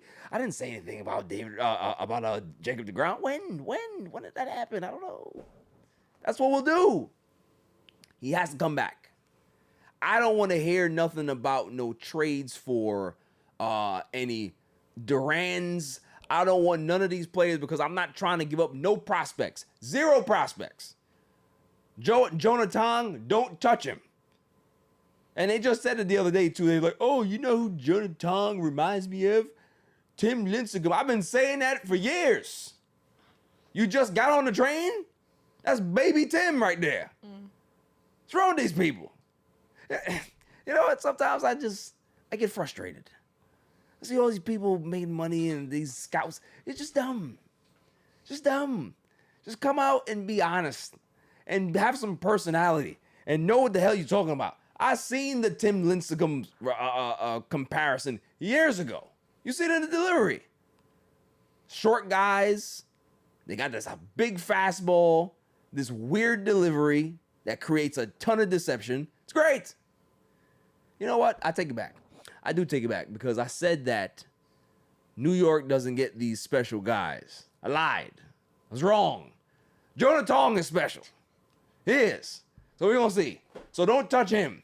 All right? I don't want no trades for him. I don't care who's out there. If it's not Paul Skeens or Scooble, I don't want nobody. Get some minor guys. Get David Robertson. Get his old ass back here, right? We're going to have Brooks Raley come back. That's going to be great. So we're going to have a good lefty guy out there, right? And you need a couple of bats. That's it. So if you can get Cedric Mullins for the cheap for some low-end prospects, it's fine. But nothing else than that. You know what I mean? Just like we were talking about off pod, you know, Tyrone Taylor can't hit to save his life right now, but the defense is great. And if my man can be able to come back, Jesse Winker, if he can come back and give us something, there's something there. What they could do is trade Marte. they can find a suitor for Marte, that would be all right. Say, listen, you can be able to, find a contender, play, get more playing time. I think that's good for him if they can move him, because that will now open up the door for everybody else to be able to get opportunities. Yeah. So, here's a question for you. What we're seeing with Mr. Kyle Riley is extremely impressive. Mm-hmm. What is his finishing number, in your opinion? What does he finish with? He's on my. He's at 38. He's at 38 right now. 38. I'm gonna stay with the same half. So what is that? 60. If you go half, then he hits 76. Yeah, 76. I would say the record is 7. He needs 72 to beat 70, the record. 73. He needs 74 to break it. 74 to break it. I'm going. Do you say that he's gonna break the record? Yeah. Like I said, in my fantasy, I'll check him 20 points. I'm like, what do you do? 3 home runs in one day? Like, he could just, it's every night. He has gargantuan power. Yeah. And I was telling my boy Rob, I think that if Seattle is smart, they move him to first. Him being a catcher is great, but over time, that's going to wear him down. His longevity, yeah. Yeah, if you move him to first base, you now extend his career. How far that is. Okay, so you're saying that he's going to break. I think that he taps out at... Because what's going to end up happening is that he's going to get walked more. People are going to start... It's already starting to happen. They're going to walk the hell out of him. I think he finishes with 64. Sure. 64 he finishes with. It's going to be a crazy number anyway. Yeah. But yeah. Even too, Seattle's not a great, hitting park. Yeah. So for him to even get to almost 40 now is crazy. It shows you that his power is tremendous. Yeah. So, I don't know. I just want to... It would be cool to see the record be beat, because everyone's like, oh, it's not even a real record anymore, but... No, it is real. A record. They need to stop it. It's real as hell.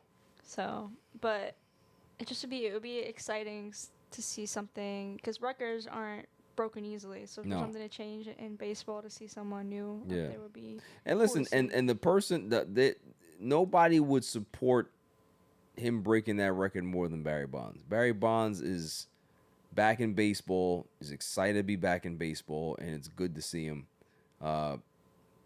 I was watching a documentary on him the other day. I was just like, this guy was just superhuman. Even before the roids or whatever, it's just superhuman. Mm-hmm. What he did in the batter's box, he just intimidated pitchers. Just did. Mm-hmm. And, there's a few guys that have that type of talent. Aaron Judge has that talent. Mm-hmm. Where pitchers are scared to pitch to him. Because he's not a guy that pulls pitches. He goes the opposite way. Mm-hmm. That's a guy that understands how to hit. So, yeah, okay. So you got him breaking the record. I got 64. So let's see what happens. What do you got, Mr. Analytics? I feel like it's this whole the bat thing. The Yankees, they made the barrel bat. Now I don't know how many he gets, but they probably do start walking him a lot. So give me a number. If Silent Assassin has him hitting 74, I have him hitting 64. I think it's 70 exactly. You have him hitting 70 exactly. Maybe 68. 68. Interesting. These are high numbers. I want to see if there's projections, the remainder of projections of the season. I'm sure. Yeah, I think his projections is. It has 38 right now. 38 right now. He was one shy of the before the All-Star break record. Yeah. Let's see.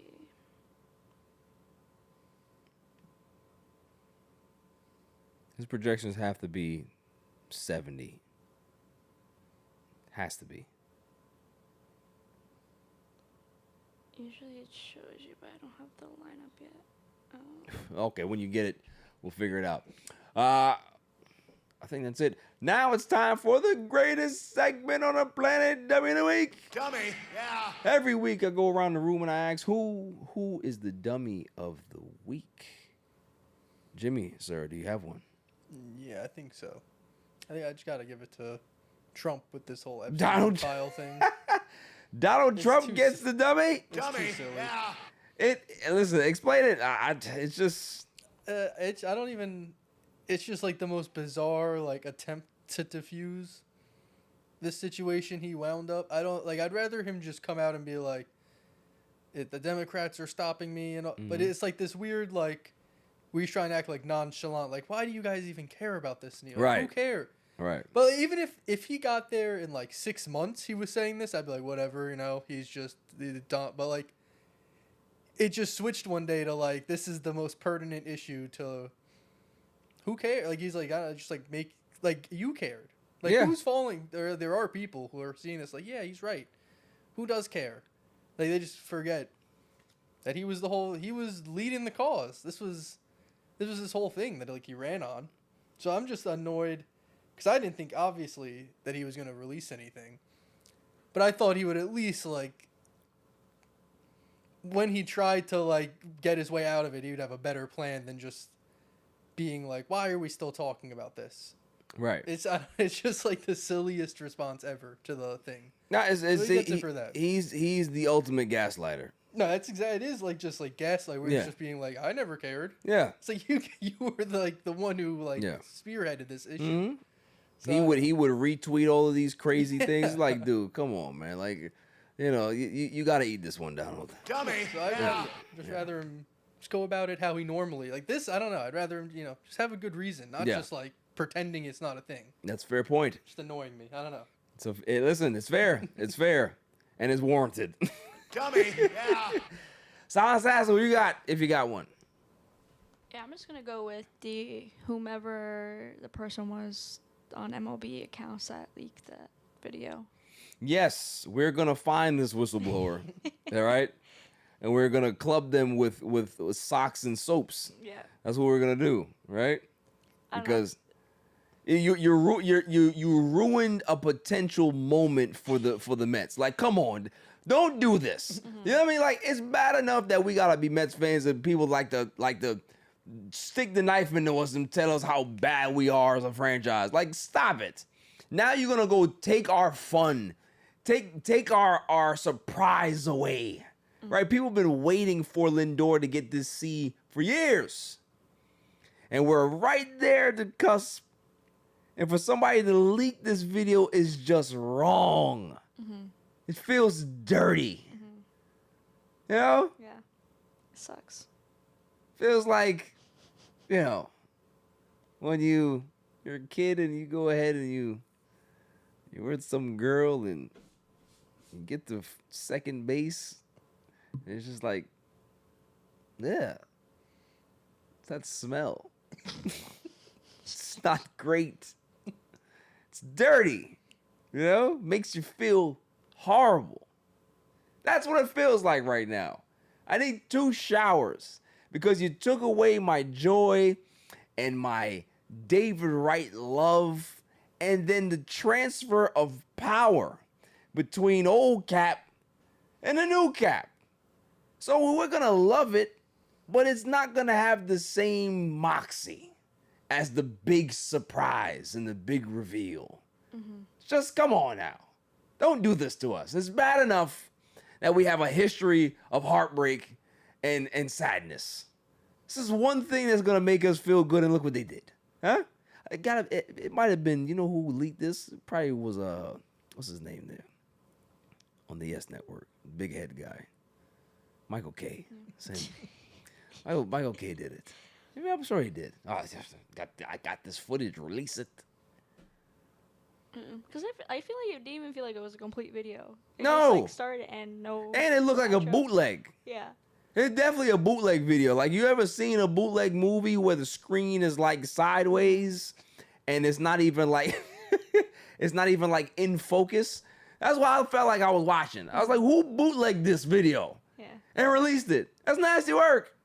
Because also too, like, why would they have it and post it first rather than the Mets? Yeah. Like, why would MLB post it? You know.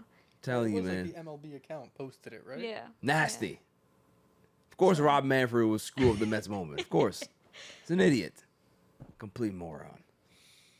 You know, I have a dummy. But it's old. But then it's not. May I have the drum roll, please? And the winner for Dummy of the Week, Robert Griffin III.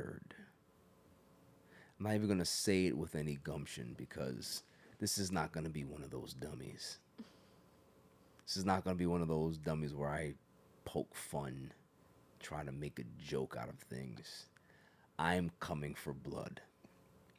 First off, I'd like to say that Angel Reese is killing it right now. She's putting up phenomenal numbers in the WNBA. Way to go, kid. I thought that you could do it. You finally got your layup coach. She got a layup coach in the offseason, and she got the work. Respect, right? So let's go ahead and unpack Mr. Robert Griffin III. Robbie is what we're going to call him because he's not RG3. You haven't been RG3 in years. So there was a tweet. Somebody posted a picture of a monkey in a basketball jersey. And I assumed that he was calling Angel Reese that particular thing. And it got probably, I think it was 28,000 views or 28,000 impressions, whatever it was. And Robert Griffin III, who has had public spats with Angel Reese and her family, decides to retweet this post and quote tweet it and say, oh, well, and I'm paraphrasing here, oh, this is, I have my issues with Angel Reese and her family, but this is low and blah, blah, blah. So he goes ahead and tries to, defend her. But then at the same time, he's kicking her back in because he's like, oh, I don't like her. We have our differences of opinion. But it's just like, and the Angel Reese and Caitlin Clark thing was never about race. It's more about, and it's just like you just going down this diatribe. But again, he quote tweeted a tweet that didn't get much impressions. Robert Griffin III has a lot of followers on X, which means that if you're going to quote tweet this that didn't have that many impressions to begin with, what are you doing with the post, Silent Assassin? I'm just bringing more attention and oh, what a smart person you are. So you would think somebody who went to college and probably has a degree and talks like he has one, you would think that his brain would work and know that you're bringing attention to something that you shouldn't have highlighted, because now for the people that didn't get those impression tweets, because obviously that person was trying to get a rise and get more impressions, you highlighted his BS. So instead of protecting the young girl, you go ahead and expose her to further danger, while trying to tell people how much you have a problem with her family and it has nothing to do with this. And you can always tell the ones that don't like themselves. You guys don't have that problem because, again,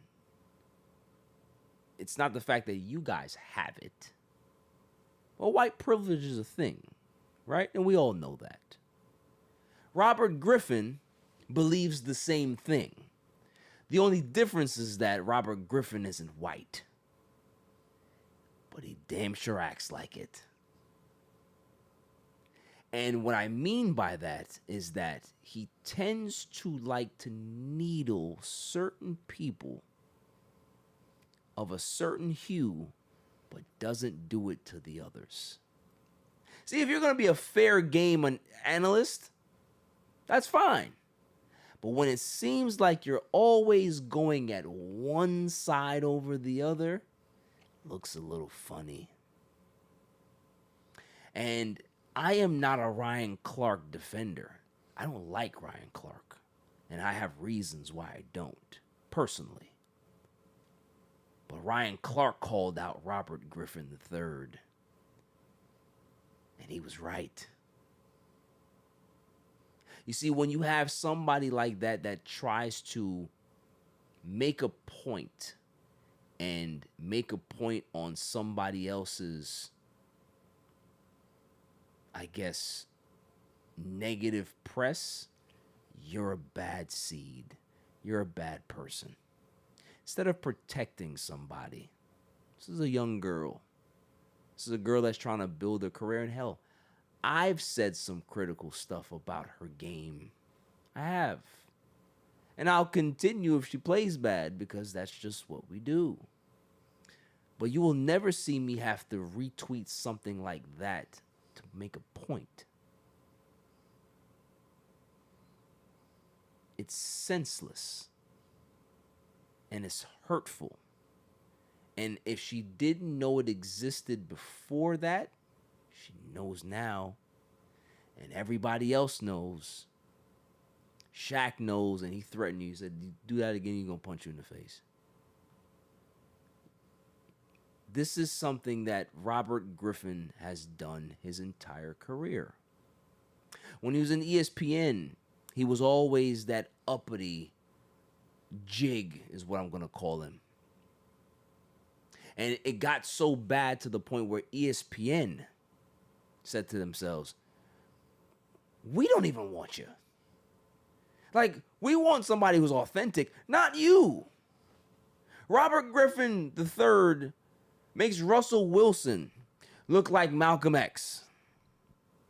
And what I mean by that is that Russell Wilson is the most neutral person you can think of. Doesn't really do much to move the needle one way or the other. But Robert Griffin tends to think that he knows culture, and he wants to go ahead and overanalyze and try to seem like the smartest person in the room when he's not. This was a guy that when he played, rubbed his teammates the wrong way. This is a guy that rubbed people that were fans of him the wrong way. And when he got hurt and when he was released by those Redskins, there was no teammates that came to his defense. I wonder why. When ESPN got rid of him, you don't see any other network that are running to sign him. I wonder why.